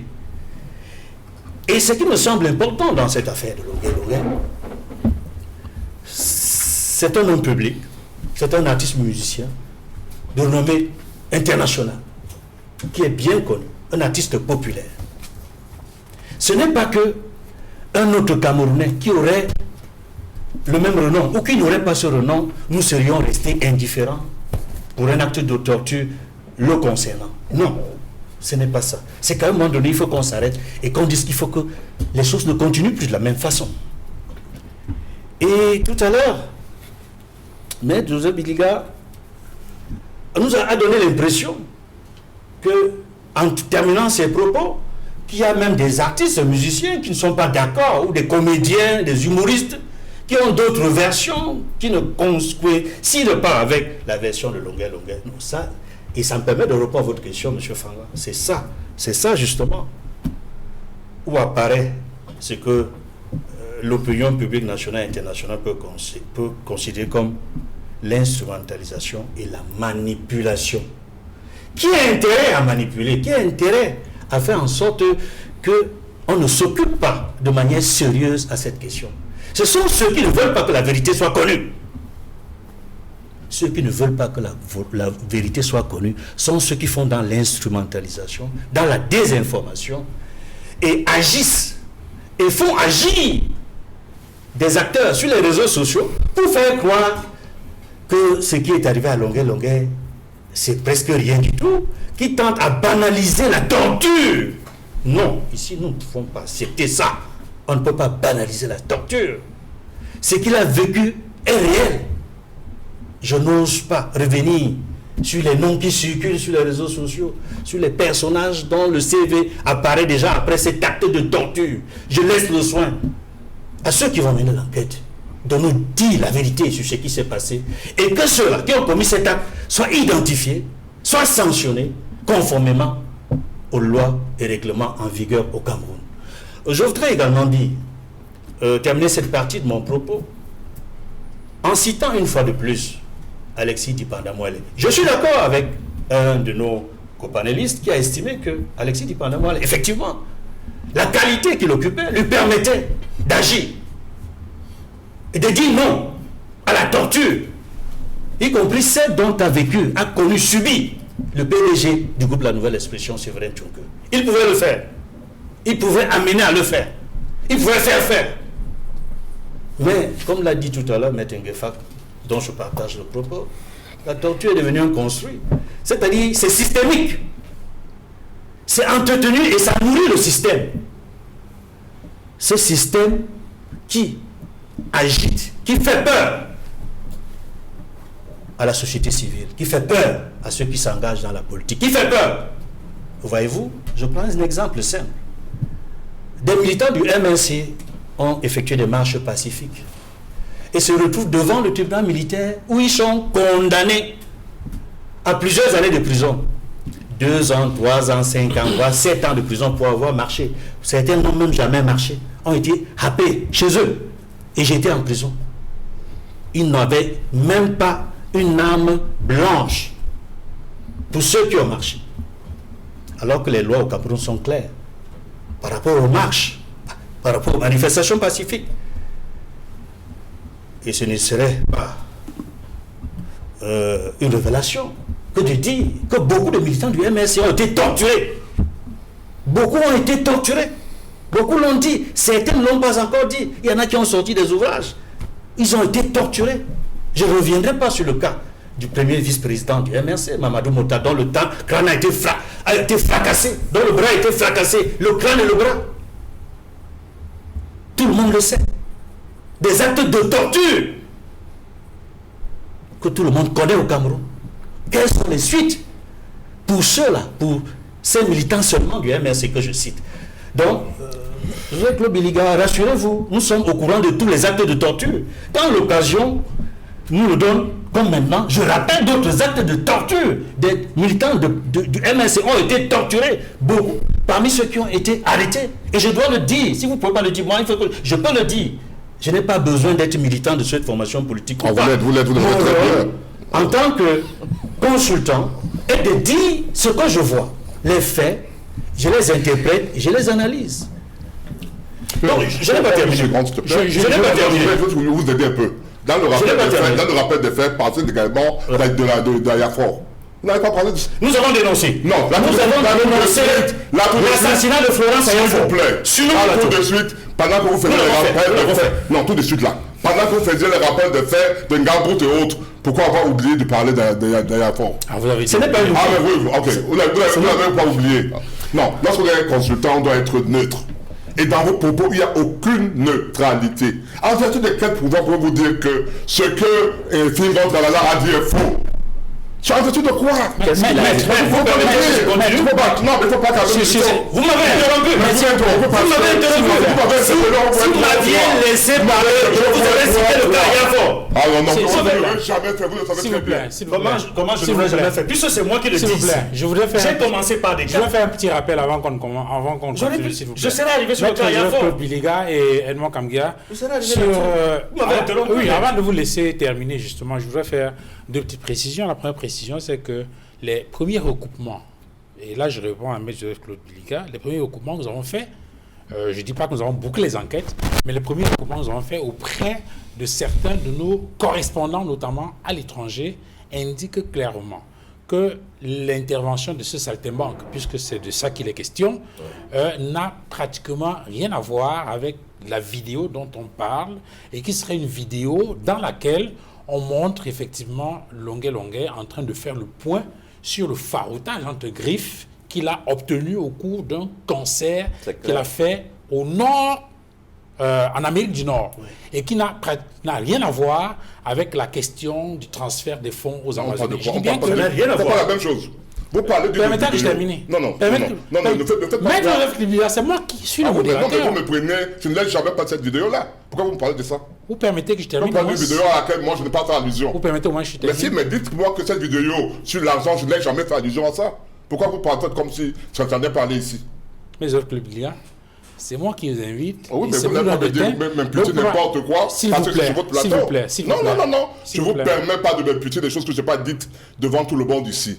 Parlez-moi de ce que j'ai dit. Je n'ai pas parlé d'argent, de quoi que ce soit, d'argent qu'on aurait donné aux ambassadeurs. Je ne l'ai pas dit. Est-ce que vous pouvez vous calmer et me permettre de continuer? Ah oui, allez-y, continuez. Alors, je voudrais donc préciser que si vous considérez que je suis le modérateur et que je peux donner la parole, et que vous n'avez pas à m'interrompre lorsque je prends la parole justement pour faire la modération, on peut continuer. J'étais donc en train d'indiquer, parce qu'il y a eu cette réaction sur ce plateau, je ne sais plus très bien qui l'a dit, je voulais juste rappeler, et puisque vous avez fait allusion à cela, que la vidéo dont on parle, sur la base des recoupements que nous avons commencé à faire avec nos correspondants en Amérique du Nord, indique clairement que la réaction de ce saltimbanque n'a rien à voir avec cette vidéo, parce que justement cette vidéo montre Longuet en train de faire le point sur le faroutage entre griffes qu'il a eu au terme d'un concert qu'il a donné dans cette partie du pays. Donc, je voudrais faire cette précision-là, et cela n'indique pas que je vous ai imputé quoi que ce soit. Je n'impute rien à personne, nous sommes tous des adultes responsables, et chacun prend la parole ici à son temps pour dire ce qu'il a à dire. Maintenant, sur la question, la réaction de Edmond Kamgia, avant de continuer, je voudrais juste préciser, Edmond, que c'est vrai que vous avez indiqué, en reprenant le développement fait par les autres avocats sur ce plateau, que c'est un construit, mais je voudrais juste préciser que même si vous restez sur votre position que c'est un construit, je voudrais juste rappeler que lorsqu'on écoute le chef de l'État dans ses différentes sorties, on n'a pas le sentiment que c'est un véritable construit politique. On l'avait dit. J'ai indiqué tout à l'heure que le président de la République, dans une interview à Radio Monte Carlo, devant Yves Mourouzi, a indiqué qu'il souhaiterait qu'on garde de lui l'idée de celui qui a apporté, l'image de celui qui a apporté la démocratie et la prospérité dans notre pays. Et de ce point de vue, dans les discours du chef de l'État, il me semble qu'il a toujours été constant. Je l'ai rappelé pendant le congrès de Bamenda, il a indiqué que personne n'a plus besoin de prendre le maquis pour exprimer ses opinions. Donc on a un certain nombre d'éléments comme ça qui montrent que le président de la République a fixé le cap pour ce qui concerne la démocratie et les libertés dans notre pays. D'ailleurs, il avait indiqué aux militants du RDPC, je crois au milieu des années 80, qu'ils doivent se préparer à la concurrence. Et lorsqu'on parle de concurrence, on est bien évidemment dans le champ de la démocratie et des libertés. Donc c'est cette précision-là que je voudrais faire et vous permettre justement de terminer sur la question que je vous ai posé sur comment on peut comprendre qu'il y ait chaque fois ce type de manipulation, chaque fois qu'on a une affaire grave qu'il faut adresser et pour laquelle il faut trouver une solution adéquate. C'est ça la question. Oui, tout à fait. Le but de la manipulation, c'est de banaliser l'acte de torture dont Longuet a été victime et de faire croire à travers cette auto-sortie vidéo où il y a ces éléments de farotage qu'il serait lié à un groupe de financement en relation avec des ambassoniens. Longuet, par rapport à ce que nous savons, n'a rien à faire avec ce qui se passe dans le nord-ouest et le sud-ouest. C'est un artiste qui traverse le pays, qui fait des concerts au pays et à l'extérieur du pays pour gagner sa vie honnêtement. Donc, il y a cette manipulation-là qui visait à détruire l'image de Longuet en relation avec la quête de vérité, de justice concernant l'acte de torture dont il a été victime. Et je disais que je revenais encore sur M.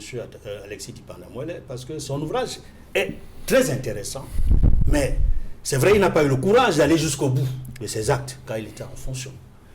Je voudrais citer encore un ou deux points qu'il dit dans son propos. Au niveau de sa conclusion, il dit les médias restent le plus efficace moyen de pression de l'opinion internationale sur les pays qui pratiquent la torture, à la stricte condition de faire preuve d'une objectivité sans faille. Voilà. Nous, c'est ce que nous faisons. Ce débat même vise justement, à travers l'objectivité dans notre débat, chacun a ses arguments, à faire prévaloir la vérité, la justice et dénoncer la torture, l'acte de torture. Très bien. Il dit également que l'existence ou l'inexistence de la torture dans un pays est un baromètre de la démocratie. Il me semble que c'est l'objet du débat tout à l'heure.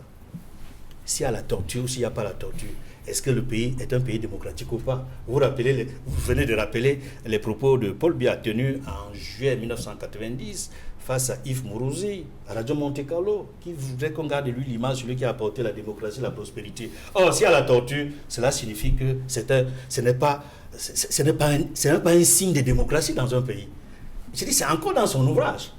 Il dit également, et c'est également intéressant que je le cite, il va sans dire que contrairement à sa conception traditionnelle, la raison d'État, il met entre guillemets, la raison d'État devrait plutôt s'assimiler à la liberté des personnes.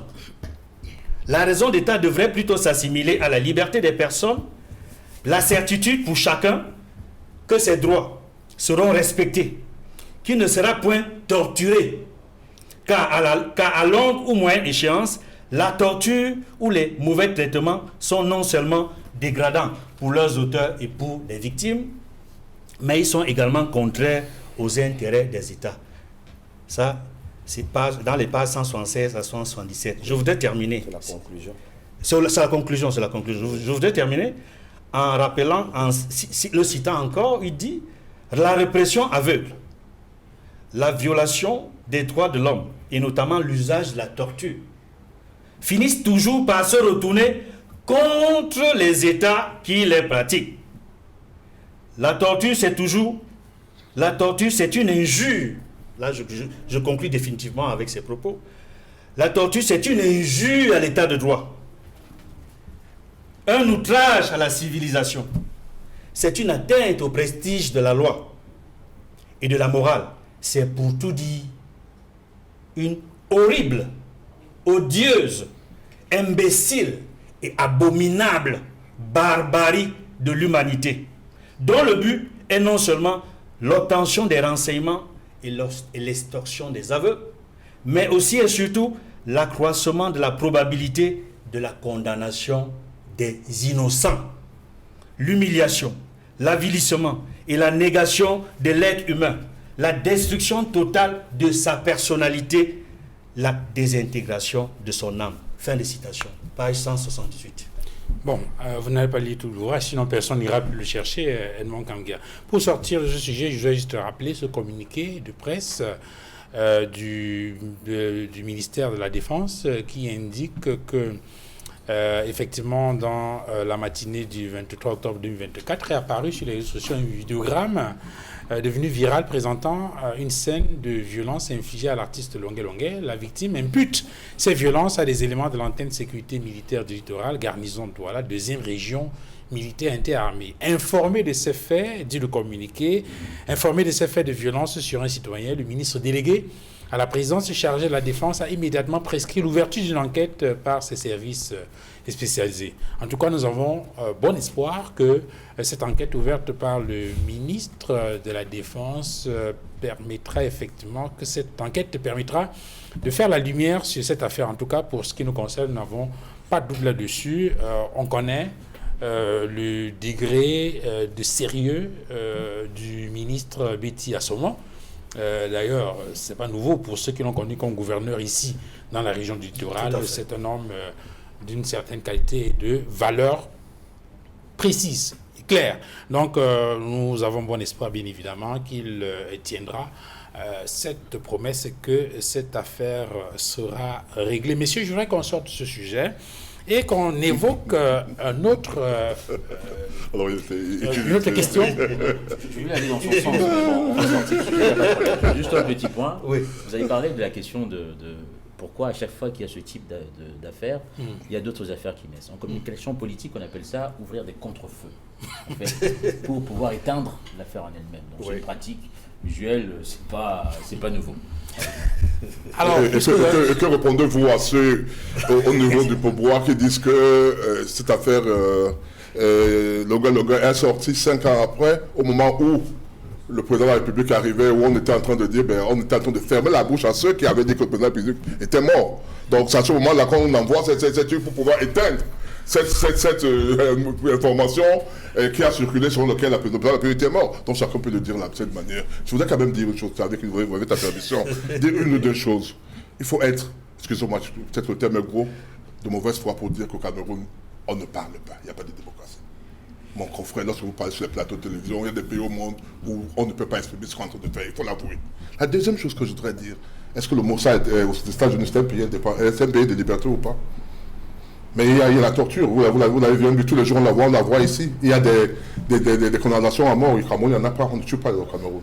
Donc lorsque vous faites des comparaisons, sachez que sur le plateau de télévision, il y a des gens qui connaissent la ville, qui connaissent le pays, qui connaissent le monde. Vous ne pouvez pas venir de dire que je veux dire, parce que on torture, ce que nous condamnons tous, je le dis, je ne fais que le dire. Il y a des choses que je ne peux pas dire ici devant le plateau. Mon confrère et moi, nous savons comment ça se passe dans la tête, les confrères et moi. Mais il y a des choses, il y a la torture, nous devons tous la combattre.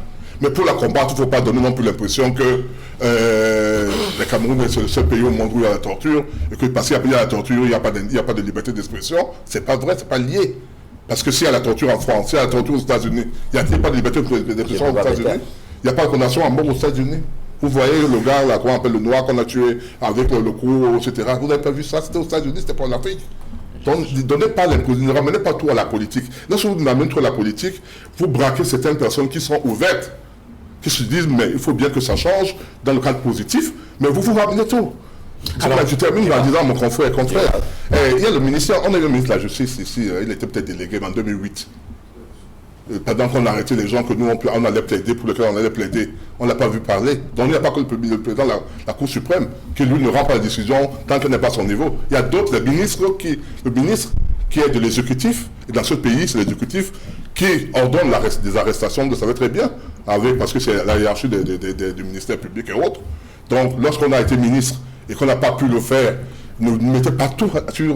Ne n'amenez pas beaucoup sur la politique, parce qu'on peut dire des choses ici qui vont peut-être noyer le sujet. L'important que nous avons aujourd'hui, c'est qu'il faut que la torture finisse. Et allons là-dedans, n'essayez pas de condamner des gens, de donner des informations qui ne sont pas... qui amènent les autres à réagir d'une manière qui n'est pas bonne. Maître, vous avez... Non, je vais donner la parole. Vous avez arraché la parole, donc... Oh. Maintenant, je vous la donne C'est pas tout le jeu que je officiellement. parle. Hein, donc, Maintenant, je vous la donne officiellement, maître Boliga, au sujet maintenant de notre aspect de la liberté, la liberté de vote, Oui. le droit de s'exprimer et de choisir ceux qui président le destin de nos États, de notre pays. Je fais allusion, n'est-ce pas, à cette sortie. Je vais vous donner la parole, hein, maître, vous inquiétez pas, sur la question, cette sortie du professeur Maurice Kamto, président national du MRC au sujet des listes électorales, l'application des listes provisoires. Il a émis un certain nombre de récriminations, j'en prends deux. D'abord sur le délai de publication de ces listes-là, elles devaient être publiées au plus tard le 20, mais au 20, toutes les listes n'étaient pas publiées dans toutes les antennes communales. D'ailleurs, on a entendu des gens dire que bon, on peut ne pas publier, on peut les consulter, même si elles ne sont pas publiées.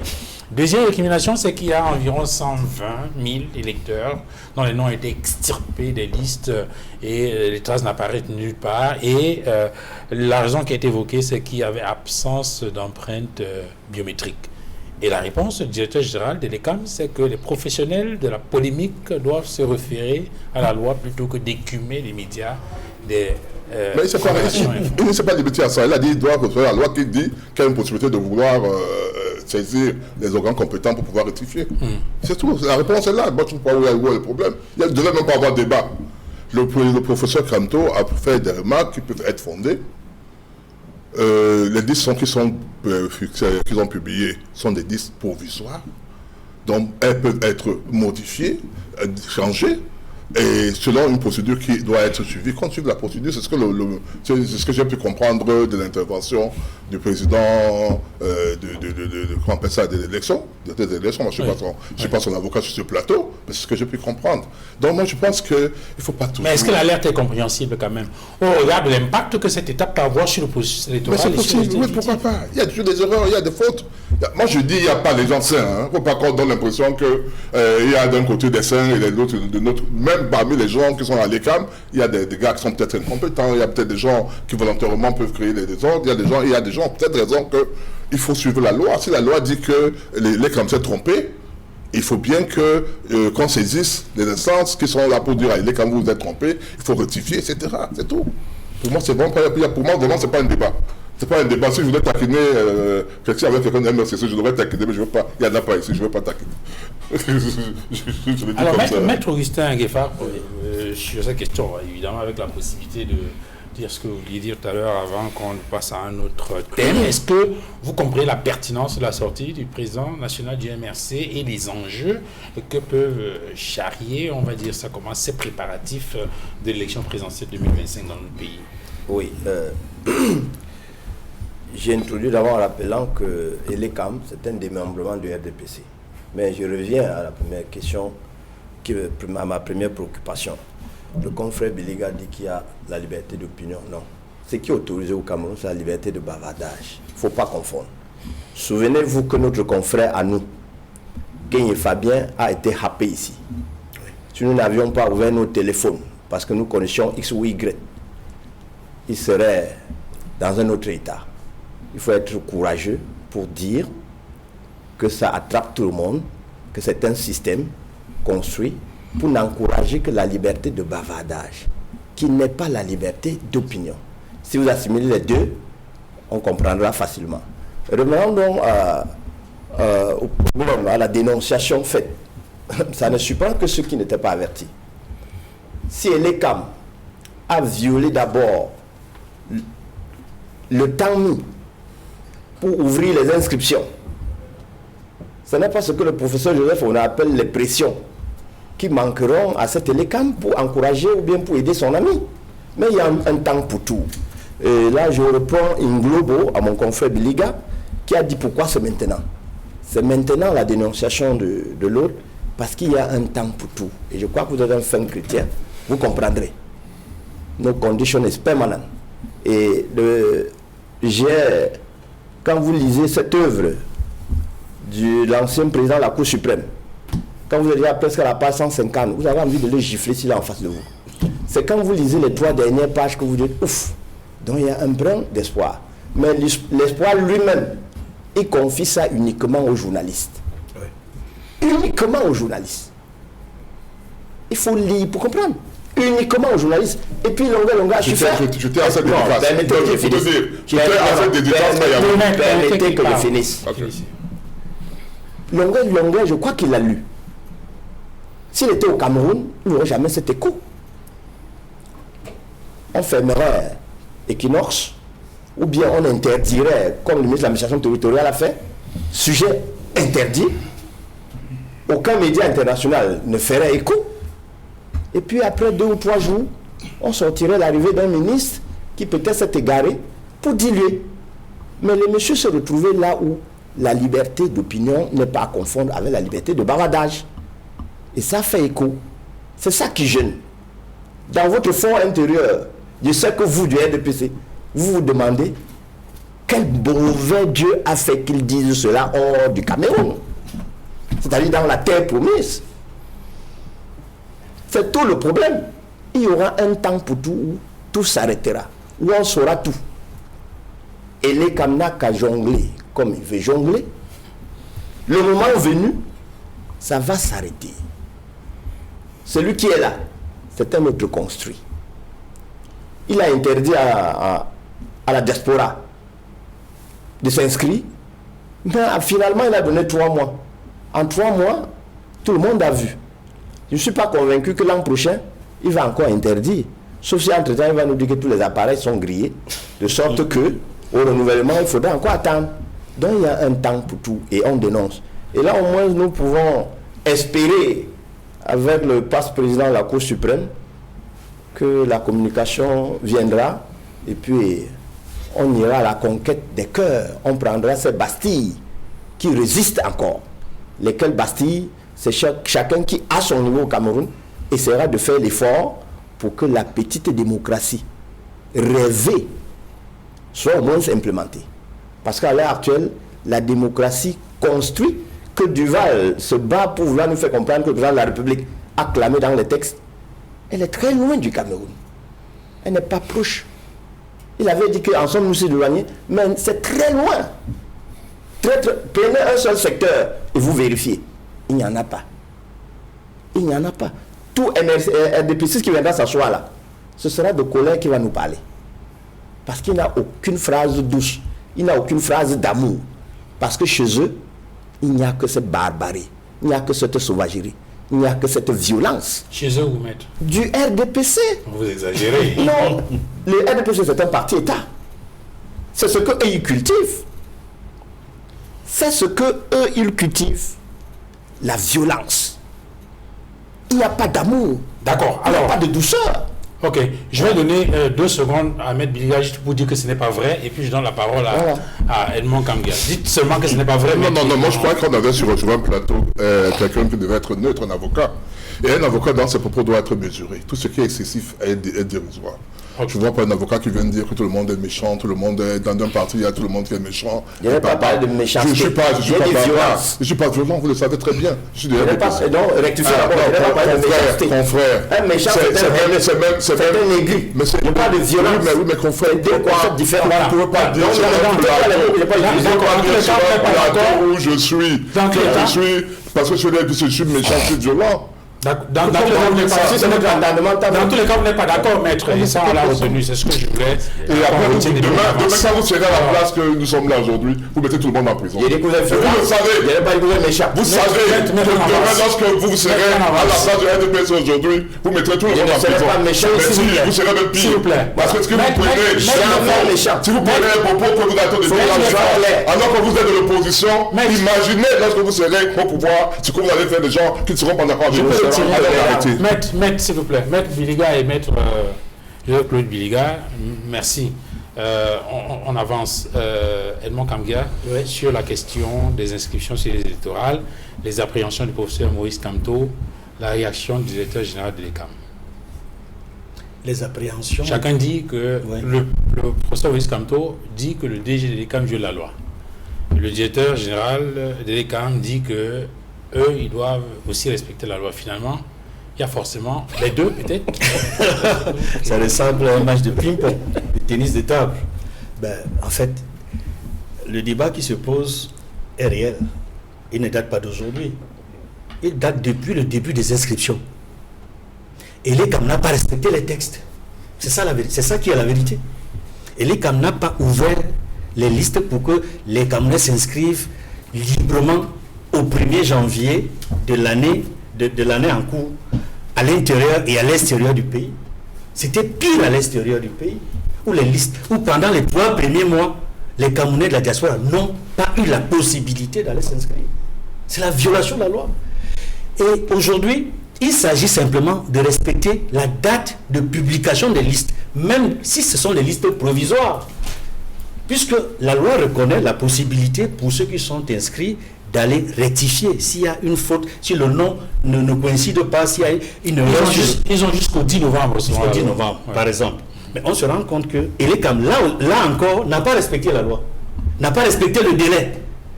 Non seulement ils n'ont pas respecté le délai, c'est-à-dire que les listes sont sorties un jour après, et la totalité des listes n'a pas été. Certaines listes n'ont pas été publiées. Oui, attends, oui. Certaines listes, jusqu'à ce jour, n'ont pas été publiées au niveau des antennes communales, comme indiqué par l'ECAM, par le directeur général des élections. Donc, en fait, l'opposition et la société civile demandent à l'ECAM simplement d'appliquer ses propres textes. C'est de ça qu'il s'agit. C'est-à-dire appliquer vos propres textes, parce qu'ils ont du mal à appliquer leurs propres textes. Et le rappel qui est fait par le président national du MNC, c'est le même rappel qui est fait par des associations de la société civile, qui veulent garantir la liberté pour les citoyens, non seulement de s'inscrire, de vérifier qu'ils ont été effectivement inscrits dans les délais légaux. Je pense qu'il n'y a pas autre chose. Mais j'ai suivi les propos du directeur général de l'ECAM qui était méprisant. Mais aujourd'hui, j'ai l'impression que accepter la critique est devenu un problème. Non seulement pour des membres du gouvernement, les militants du RDPC et même pour l'ECAM. Et je comprends pourquoi. Beaucoup ont tendance à dire que l'ECAM est un organe annexe du RDPC. Parce qu'ils ont le même comportement. Mais voyez-vous, la majorité des membres de l'ECAM sont officiellement des anciens membres du RDPC. Mais on a l'impression qu'ils n'ont pas perdu le réflexe de parti unique. Parce que parfois, ils ont du mal à se retrouver dans la peau de quelqu'un qui n'est plus dans un parti politique. Dans leurs propos, il y a la même haine, la même colère, le même comportement méprisant à l'endroit des citoyens. Qu'est-ce que vous attendiez du directeur général de l'ECAM dans cette communication qu'il a faite? Parce que visiblement, il ne vous a pas convaincu. Il ne m'a pas convaincu. Tout ce qu'on lui demande, c'est de respecter la loi et de respecter les Camerounais qui se sont inscrits, qu'ils puissent vérifier qu'ils ont été effectivement inscrits et qu'ils aient le temps de faire les rectifications. Il est rassuré, effectivement. De les rassurer, surtout les rassurer. Surtout les rassurer, parce que les élections, les échéances qui viennent là, ce sont des échéances très importantes. Et j'ai le sentiment que ce n'est pas seulement le RDPC qui s'inquiète des futures échéances, mais même l'ECAM a l'air de s'inquiéter de la manière dont il va organiser les prochaines élections. Parce que visiblement, il y a une mobilisation populaire telle qu'ils ont du mal à contrôler l'éventualité des fraudes qui seront cette fois-ci vérifiées par beaucoup d'inscrits. Alors, Maître Calvin Diop, il semble qu'il y a un peu de panique dans les deux camps. Le directeur général de l'ECAM, visiblement, sait que les prochaines consultations électorales vont être très importantes, les enjeux sont très importants, la situation est assez délicate. Et peut-être au lieu de répondre aux préoccupations qui sont évoquées, il y a peut-être un peu de panique dans sa réaction. De même, peut-être du côté du MRC, où on se dit, est-ce que ces gars, ils jouent franc jeu? On est dans une situation, dans une étape importante qui est celle des inscriptions. Les caisses d'inscription vont déterminer, n'est-ce pas, la qualité du fichier électoral et donc avoir un impact direct sur la participation aux élections et les résultats définitifs. Alors, pour moi, effectivement, je vais être un peu l'arbitre de ces questions-là. Déjà, pour le directeur général de l'ECAM, il faudrait qu'il comprenne que la qualité et l'exactitude des listes électorales, c'est un élément sensible et fondamental pour une démocratie. Et quand on est en charge d'une telle structure, il faut organiser une transparence dans la communication qui fait en sorte qu'il n'y ait pas de suspicion, qu'il y ait une sorte de confiance. On ne vit dans la paix et dans la sécurité que quand il y a la confiance. Donc, il faudrait qu'il soit pleinement conscient du rôle qu'il a à jouer. Lui, en tant que directeur, éviter de rentrer dans des polémiques inutiles, mais effectivement, comme on l'a dit, d'appliquer la loi. C'est tout. De manière stricte et précise, rien que la loi. et surtout avoir une communication vraiment totalement transparente. Pour ce qui est de l'opposition, moi je pense qu'on a un véritable problème ici au Cameroun, et ça se voit d'ailleurs partout en Afrique, c'est que on a une opposition qui n'est pas consciente de sa position en fait. C'est qu'elle ne sait pas qu'en face, on n'a pas intérêt on ne va pas lâcher le pouvoir. On a une opposition qui ne s'organise pas. Comme vous l'avez dit, c'est que Maurice Kamto qui s'en offusque. Que disent les autres candidats de l'opposition? On ne les entend pas sur cette question-là. Ils viendront peut-être quand il s'agira... Parce qu'il fallait faire chorus autour. Effectivement. Ils viendront peut-être quand il s'agira de contrôler les élections, de contrôler le déroulé des élections. Ils viendront parler qu'en fait, les listes comme ça, on a des gens qui n'ont pas pu voter. Alors c'est le problème. Actuellement, le problème est fondamental. Et c'est même actuellement qu'on doit demander l'accompagnement des organismes internationaux dans la constitution des listes, parce que c'est la matière première pour les élections. Et une opposition qui, effectivement, est éparse face à un mastodonte que le RDPC, ça c'est une réalité. Il faudrait aller parler d'une seule voix. Moi, j'ai l'honneur d'avoir été le conseil, notamment de la plateforme Alternance 2023 au Gabon. Depuis 2016, je vois comment ils s'organisent avec une candidature unique face à un pouvoir familial, héréditaire, qui ne lâchait pas la prise. Mais ils se sont organisés. Ils ont parlé d'une seule voix, toutes les mesures convergeaient et étaient avaient une certaine efficacité parce que portées par une seule personne. Aujourd'hui, on a chacun qui veut jouer le Messie, en fait. C'est ça le problème de notre opposition. Chacun qui veut jouer le Messie et qui n'est pas audible. Effectivement, certains se partent d'une certaine expérience.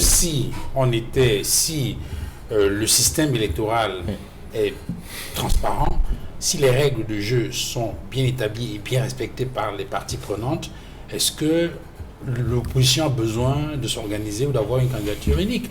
Tout ce qu'on demande, il me semble, c'est que les règles de jeu telles qu'elles ont été définies soient respectées, que l'organe en charge de l'organisation des élections puisse faire son travail en toute indépendance, et puis le reste, il reviendra à l'opposition de s'organiser ou non, de trouver un candidat unique ou non pour aller à ces élections-là.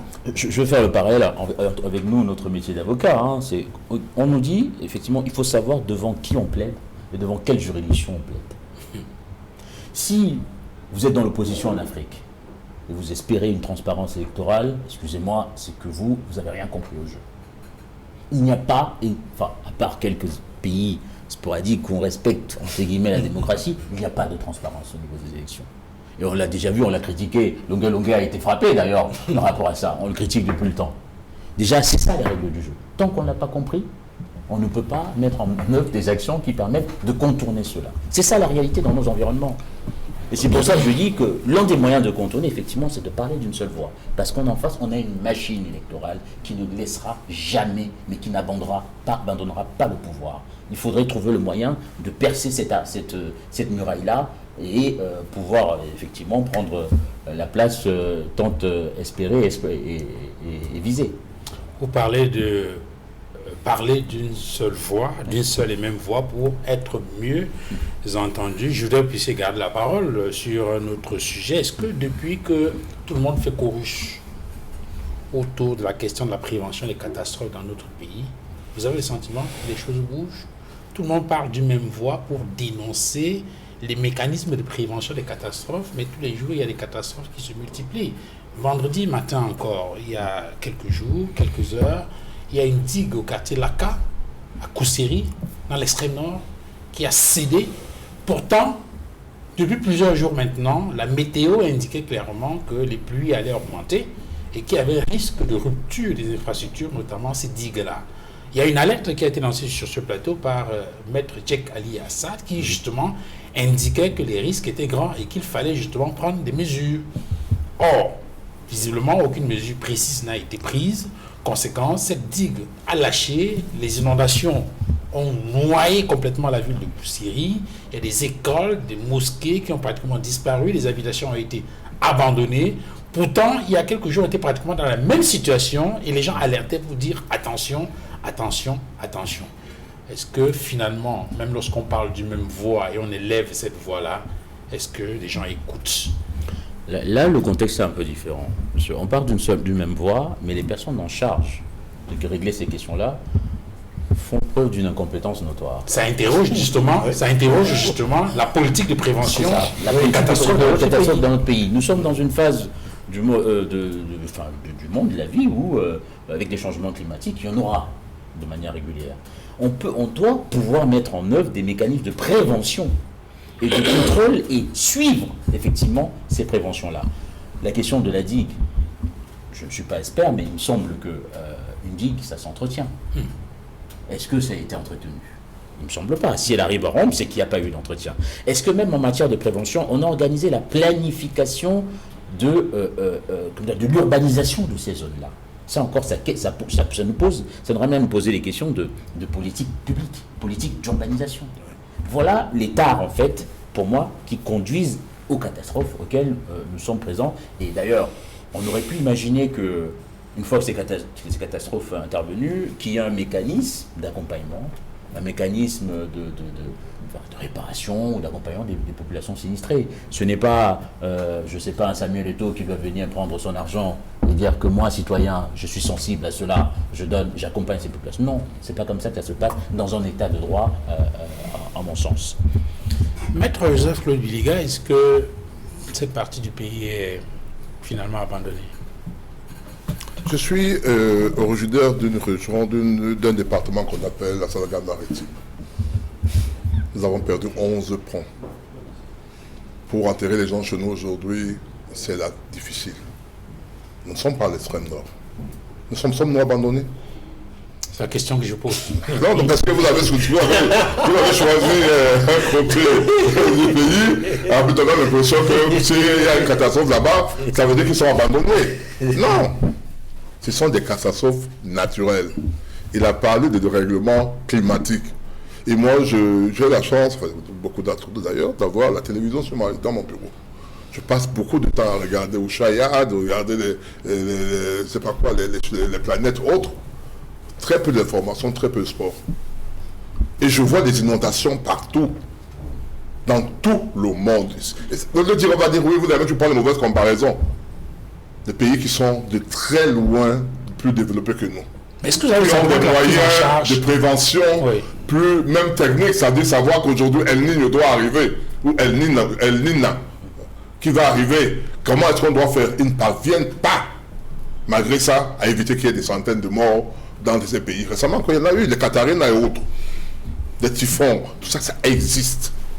Mais là, on a parlé d'un cas précis, celui des digues. On peut comprendre, peut-être que ça n'a pas été bien suivi. Là, je ne dédouane personne. Mais je veux dire qu'il ne faut pas donner l'impression que quand il y a une catastrophe, c'est parce qu'il y a eu forcément une négligence du pouvoir central vers ces populations. Sinon, chez moi, je dirais que chez moi, alors nous, on va faire comment?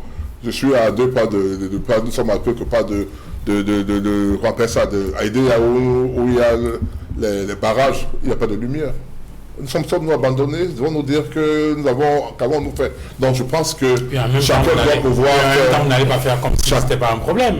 Mais si c'est un problème, mais seulement je veux dire que ne le mettez pas politique. C'est ça que je suis en train de dire. Il y a le gouvernement central, c'est là où il est important, la décentralisation. C'est là où elle est importante. C'est-à-dire qu'il faut que, et ça nous sommes tous d'accord, que le gouvernement central se délaisse de cette prérogative au profit des communautés qui vont prendre en charge leur bien-être. Parce que si cette digue est relevée de la mairie, que la mairie avait les moyens, les villageois savent que cette digue-là est en train d'avoir des fissures, on n'attendrait pas l'accord de Yaoundé pour pouvoir régler. Surtout que dans certains cas, on a vu comment des jeunes dans certaines localités se sont organisés autour de la mairie. Donc moi je pense que ce genre de catastrophes doivent permettre au pouvoir public de pouvoir en profiter pour implémenter enfin, c'est-à-dire la décentralisation qui doit être effective. Là c'est politique, hein, maître. Si, mais je le dis en toute honnêteté. Moi je suis un citoyen. Lorsque je ne peux pas arriver dans mon village, parce que les ponts n'existent pas. Ça n'existe pas. Là, j'enlève ma casquette de DPC, je deviens un citoyen camerounais qui voudra arriver chez lui et qui souhaite que la mairie puisse avoir des moyens qui permettent de mettre les ponts, qui souhaite que les ordures soient enlevées sans que tout ne vienne de Yaoundé. Ça, c'est quoi que... Et en plus, c'est là où on demande quoi, l'application de la Constitution. qui permet cela. On n'invente rien du tout. Donc moi je dis c'est pas une critique. Mais maintenant, si c'est ça que quand on prend la parole, on va vous dire que c'est parce que le gouvernement a fait ceci, c'est la raison que l'autre va tomber. Le gouvernement ne convoque pas l'eau. Le gouvernement ne convoque pas ensuite dans le gouvernement français, serait accusé, le gouvernement chinois, le gouvernement des États-Unis, tout ce gouvernement, parce qu'il y a des inondations là-bas pratiquement tous les jours. Et des graves inondations. Des très très graves inondations. Et moi parfois je me demande, mais comment ces pays qui ont tellement de moyens, même de prévoir l'arrivée de l'eau, de prévoir l'arrivée des typhons, de prévoir l'arrivée des tempêtes, de pouvoir même avoir la possibilité de pouvoir les orienter ailleurs, malgré ça, les dérèglements climatiques font que ces pays soient frappés par ces catastrophes, soient frappés par ces inondations. Edmond Kanga, sur cette question-là, l'argumentaire développé par Maître Biliga, il y a des catastrophes naturelles partout. Et donc, il revient peut-être aux États de prendre quand même des mesures de manière à réduire les effets dévastateurs de ces catastrophes naturelles. C'est ce qu'on voit sous d'autres cieux. Est-ce que vous avez le sentiment que dans notre pays, effectivement, on fait de la prévention, on interroge la météo, on prend des dispositions pour que les effets ne soient pas aussi graves que ce qu'on voit? On est dans l'extrême nord où il y a moins d'un mois, il y a une situation semblable avec un bilan sur lequel on ne va pas revenir. Et moins d'un mois après, justement, on se retrouve encore avec une situation comme celle-là. On va dire quoi? C'est une fatalité? Ce qui est ridicule avec la communication du RDPC, qui soutient désespérément un gouvernement incompétent, c'est qu'ils refusent de voir la réalité en face. Ils sont en train de voir. Ils font la politique de l'autruche. Ils baissent la tête. Ils ne peuvent pas voir la vérité. Non, n'accepte pas. Il ne faut pas me dire. Vous n'êtes pas encore. Non, n'insultez pas. Non, vous m'insultez pas, monsieur. Vous êtes qui pour m'insulter? Je vous ai pas insulté. Non, vous dites, quand je suis sur un plateau. Je ne vous ai pas insulté. Non, monsieur, je ne vous permets pas de m'insulter. Est-ce que je peux C'est qui est ridicule pour la communication du RDPC? Non, monsieur. Développez vos arguments. Je ne vous insulte jamais ici. Je vous ai jamais dit, comme ce monsieur est un consultant qui n'est jamais honnête, qui est un consultant malhonnête. Je vous ai jamais appelé comme ça ici. Maître, vous permettez. Mais si, moi j'arrête, permettez qu'il non, monsieur Duval, il peut prendre son argumentaire sans parler du RDPC, sans parler de trucs. Il est consultant. Donc quelqu'un qui doit être neutre, qui doit expliquer les choses de manière neutre. Mais pas quelqu'un qui à tout moment s'attaque au RDPC. Si vous êtes RDPC, dites que vous êtes RDPC. Aussi simple que ça. Et d'ailleurs, vous le savez très bien que moi je le sais. Parce que c'est sur plateau que vous êtes parti dire que j'ai eu un AVC. Donc arrêtez. Vous le savez, je le dis devant tout le monde. C'est pas un procès d'intention. C'est pas un procès d'intention, vous savez, c'est bien. Je ne le dis pas derrière, devant vous. Il y a 4 ans, vous avez dit que j'ai eu un AVC en octobre. Je ne l'ai pas dit. Si, vous l'avez dit. Vous le savez très bien. J'avais dit que vous risquez de... Maître, s'il vous plaît. Maître Biliga, je voudrais... Non, permettons à Maître Biliga. Maître, est-ce que vous pouvez vous calmer et permettre qu'il déroule?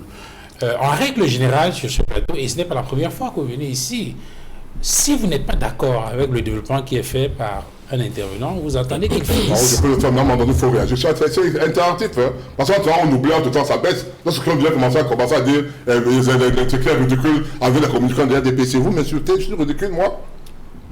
Vous pensez que je suis ridicule, vous répondez vous me dites que je suis ridicule sur un plateau de télévision parce que vous avez un sujet à défendre. Défendez votre position. Moi, je vous ai déjà attaqué quand vous parlez. Mais vous l'avez déjà dit. Non, mais qui défend la position sans maintenant. Est-ce que vous pouvez me permettre moi, c'est quand même trop ça. Ça devient récurrent. Alors, donc, j'ai indiqué que nous vous convions sur les plateaux tout le temps et on connaît votre capacité à débattre et la qualité, la structuration de votre argumentaire et de vos développements. Et c'est la raison pour laquelle vous êtes très souvent sollicité pour intervenir sur nos plateaux. D'ailleurs, vous avez beaucoup de vos camarades du RDPC qui, tous les jours, souhaitent intervenir sur ce plateau dans le cadre de cette émission de Droit de réponse. Donc, si on vous sollicite, c'est parce qu'on connaît votre façon de faire, votre discipline et surtout votre patience. Donc, si vous avez quelqu'un qui intervient sur le plateau et pour lequel vous n'êtes pas d'accord sur sa façon de faire, vous permettez qu'il finisse parce que je crois que c'est l'une des particularités de cette émission, la capacité à écouter les autres, à prendre des notes et à réagir le moment venu. Parce que si on parle tous en même temps, les téléspectateurs qui sont à la maison ne nous écoutent plus. Ils ont le sentiment qu'on est dans une cour de récréation et vous savez qu'on n'a pas besoin de présenter cette image-là. Donc je vous prie, Maître Joseph Koulou-Biliga, de vous calmer et d'attendre le moment venu pour prendre la parole et de dire ce que vous pensez si vous n'êtes pas d'accord avec les autres intervenants. Je vous en prie. Alors Edmond Kamgia, vous terminez sur la question.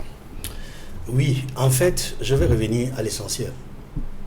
Ce qui s'est passé avec la rupture de la digue dans l'extrême nord nous interpelle, mais interpelle particulièrement le gouvernement camerounais. Parce que des alertes ont été données dans l'extrême nord, par les responsables, par les fonctionnaires en charge de ces questions. Ils ont fait des rapports. Ça, ce sont nos informations à Yaoundé, que si rien n'est fait, la digue va rompre. Les fonctionnaires ont fait leur travail. Mais Yaoundé n'a pas réagi. Parce que le gouvernement est resté centralisé malgré la décentralisation. Et je tiens à préciser ici qu'on n'a pas besoin de tout mettre dans le changement climatique. Entretenir une digue, ce n'est pas un problème de changement climatique. Assurer la maintenance d'une digue, ce n'est pas un problème de changement climatique. Puisqu'on a vu comment la digue avait des problèmes. Je me rappelle, sur ce plateau, quand on l'a tenu il y a quelques semaines, si ce n'est quelques mois, Maître Tchèque Ali Assad, représentant du MRC, était très inquiet, d'après les informations qu'il avait. Parce que la digue avait commencé à se fissurer.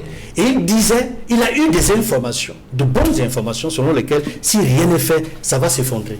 Et il y a eu un début par l'amido d'une localité de l'extrême nord et ses populations. Ils ont essayé de manière artisanale de faire ce qu'ils pouvaient pour empêcher l'effondrement de la digue. Mais ça utilisait les moyens matériels nécessaires pour entretenir la digue. Mais donc, depuis ce temps, rien n'a été fait et c'est pour cela que la digue a rompu. Donc, c'est un problème de mal-gouvernance. C'est un problème d'incompétence du gouvernement. Et je dois dire, puisque mon copanéliste ici, voisin, a évoqué le cas de la Sanaga maritime avec les ponts qui sont effondrés, je voudrais dire que c'est également un problème d'incompétence et de mal-gouvernance parce que j'ai été parmi les journalistes qui sont allés au Grand Dialogue en 2019. Il y avait une commission qui s'occupait des questions de la décentralisation. Et il y a eu des recommandations qui ont été formulées. Et il y a eu une recommandation qui a demandé de mettre plus de moyens à l'endroit des collectivités territoriales décentralisées, les communes et les régions. Jusqu'aujourd'hui, le minimum qui a été prévu pour les communes et les régions n'est jamais arrivé. Allez demander aux maires de toutes les communes du Cameroun, allez demander aux conseils régionaux de toutes les régions du Cameroun, est-ce qu'ils ont reçu même la moitié ou le tiers du montant qui est censé arriver pour leur permettre de travailler, de gérer les problèmes de la région et de gérer les problèmes de la commune? Non. Donc c'est un problème de mal-gouvernance, d'incompétence. Il faut qu'ils laissent le soin, véritablement, s'ils sont incompétents, aux autres Camerounais qui sont capables d'assurer une meilleure gouvernance au Cameroun, d'agir. C'est simple. Voilà ce que je dis. Sur cette question, Maître Augustin Gueffac, qu'est-ce qu'il faut retenir? Ce que je retiens, c'est que il y a un réveil brusque dans la maison du RDPC. Mon distingué confrère aîné vient de dire que dans la Sanaga maritime, enfin ils ont 11 ponts rompus. Ce n'est pas le même jour que ça chute. Ce n'est pas la même année que ça chute. C'est successif. C'est des années et des années. Le même jour. Les 11 ponts ont chuté le même jour. Oui. Chance à vous. C'est la magie ou quoi? Bon. Donc, vous voyez que dans le cas il y a des violents orages. Et qui ont débouché sur... Leur collègue, leur ami politique du Dja et Lobo, Mathurin Djimbois, il a décrié les manquements du RDPC, de la gouvernance du RDPC. Je crois que certains turiféraires ont critiqué. Je suis convaincu qu'après ces 11 ponts, dans la Sanaga maritime, il y aura encore des pétitions pour dire oui, non. Nous venons de décrier, nous sommes en train d'examiner le cas de cette digue. J'étais sur le plateau avec mon confrère, distingué confrère Tchèque Ali. Oui. Il était tout en larmes quand il s'exprimait. Et il disait, il sait que Equinox, quand on tient le discours, au moins ils sont attentifs. Non, ça a dépassé le RDPC. Ça a dépassé le parti-État. La gouvernance du pays, ils n'en peuvent plus. Et de l'intérieur, chacun découvre qu'il a menti à son propre peuple pendant longtemps. Il ne peut plus. Il n'y a plus de solution. Révéler, et ensemble, nous allons revenir. Parce qu'il y a un temps pour tout, un temps de prise de conscience. Les ponts, ce n'est pas une catastrophe naturelle. La digue, ce n'est pas une catastrophe naturelle. Les routes, ce n'est pas une catastrophe naturelle. C'est le fonctionnement normal d'un pays. Ce sont les tâches régaliennes. Si déjà, pour aller à Yabassi ou bien dans la Sandaga maritime, il n'y a plus de route, il ne sait pas en vertu de quoi vous défendez le RDPC. Qu'est-ce que vous attendez de ce parti? Si ceux de non, c'est pas Makba, c'est Daga, ils n'ont pas de digue, tout a été détruit. Le quartier Laka, là-bas, c'est le vivier de l'électorat du RDPC. Qu'est-ce qu'ils attendent encore de ce parti? Levez la tête, changer de paradigme. Choisissez notre parti, peut-être pas le MRC qui vous hante, mais choisissez notre parti, on expérimente. Alors, le RDPC a échoué sur toute la ligne. C'est tout ce que nous constatons. Alors, vous parlez on parle de Laka, on parle de Koussiri, c'est l'extrême nord, mais Augustin Gueffak, et c'est la fille aînée du renouveau. Et justement, parlant du renouveau, le champion du renouveau est revenu au pays. On a parcouru la une, les grandes unes, mutation, le revenant est là, Cameroun Tribune, retour de Paul Biya, revenant entre griffes, hein, bien sûr. Après un séjour prolongé à l'étranger et des rumeurs folles de son état de forme, le président applique à regagner le pays. Mais en fait, ce qui a retenu l'attention, c'est la forte mobilisation. Vous comprenez pourquoi se prend le bas la forte mobilisation de la communication ou bien du peuple? Tout ça. Non, parce que le peuple, j'ai des voix qui circulent partout, où certains sont allés à l'école récupérer les enfants. Les militaires les ont bloqués, ont distribué les maillots. Ils ont porté contre leur volonté ces maillots pour attendre le passage du président de la République. Quand il est passé, par OM, on a distribué à chacun 1 000 francs. C'est ce que j'ai aussi suivi comme voice. Est-ce que c'est ça, la démocratie? Est-ce que c'est ce que nous devons vivre comme développement après 42 ans d'un système? Mais les gens doivent accueillir le chef de l'État qui revient d'un séjour. Je crois que le RDPC aime bien citer l'étranger. Je souhaite qu'on copie l'exemple du Sénégal, où la sortie ou bien l'arrivée du président n'émeut personne. C'est un homme ordinaire. Il n'a pas à déplacer un collège de fonctionnaires, barrer toute la route et à demander et mobiliser la communauté internationale pour qu'on regarde son retour. Est-ce que c'est lui qui le fait? Quand on a bien fait, on n'a pas besoin de montrer. Est-ce que c'est lui, c'est pas le président qui a demandé ça? D'ailleurs, on a l'impression que ça lui disait pas grand-chose. Il est descendu de l'avion, il a échangé pendant quelques minutes avec le SGPR, il est entré dans son véhicule et puis il est parti. C'est à peine même qu'on a vu une moitié de la main à travers la vitre pour saluer. Est-ce que le chef d'État a demandé que tout cela soit fait comme ça? Est-ce qu'à force de trop en faire, on finit pas par remettre même en question la communication qui est faite par le ministre DCC et le MINCOM sur ce que le président va très bien et que il va normalement à ses occupations? Je pense qu'il y a des porteurs du régime qui en font trop. Et lorsqu'ils en font trop, finalement, ils desservent la personne qu'ils sont censés louer. C'est-à-dire qu'en fait, j'ai vu à Yaoundé des banderoles, j'ai vu des plaques qui ressemblaient à des plaques, des messages publicitaires qu'on voit souvent pendant les élections. Je vois bienvenue, welcome Paul Biya, bienvenue au président. Mais vous dites à un chef d'État qu'il est bienvenu dans son pays. Il était de passage. Ça veut dire que le Cameroun n'est pas son pays. Ça veut dire que c'est un message dangereux. J'ai vu welcome à Paul Biya.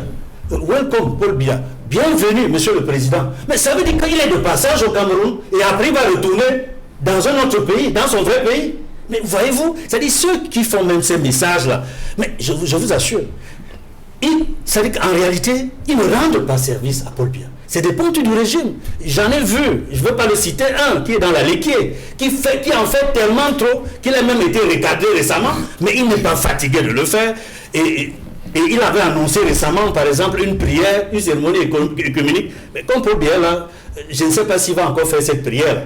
Parce que faire la prière, C'est annoncé, c'est-à-dire c'est des messages, je n'ose pas utiliser les termes qui dérangent, mais c'est des mauvais messages. C'est des mauvais messages pour les dirigeants à cet âge-ci. Pour le président? Oui, on peut prier pour lui, mais on n'a pas besoin de faire du ramdam pour prier. Il suffit d'aller à l'église, c'est tout. Alors, Maître Calvin Diop, il n'y a pas eu de bain de foule. C'est quand même une curiosité pour un chef d'État qui est resté presque 50 jours à l'étranger, qui s'enfonce dans sa voiture et qui disparaît.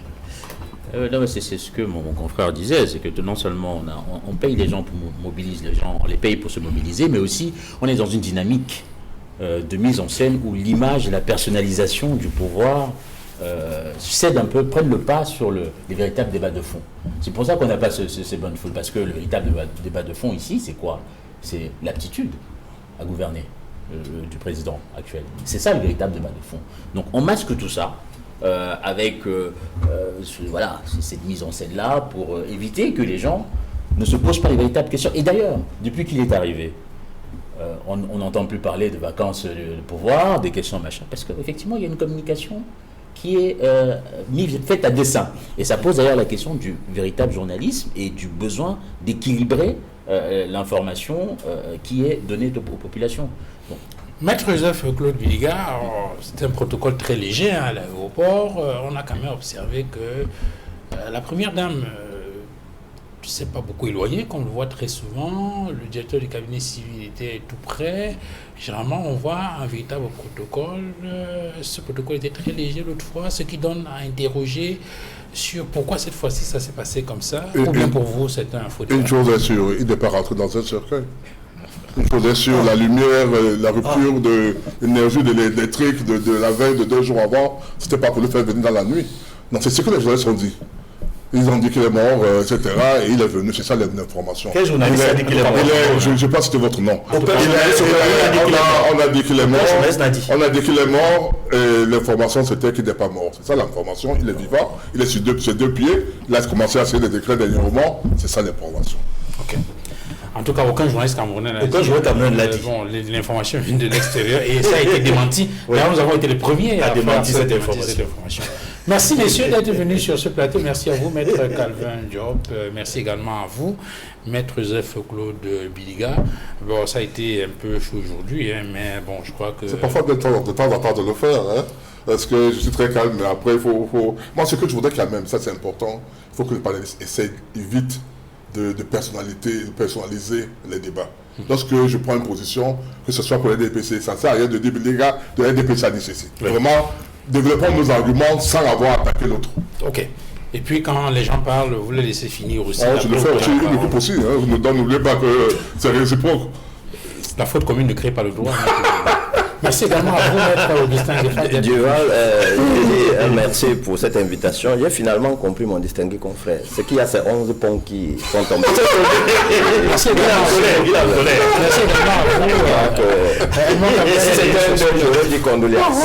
Merci également à vous, madame, monsieur, d'avoir regardé cette autre livraison de droit des réponses. Bon dimanche à tous et à très bientôt. Au revoir.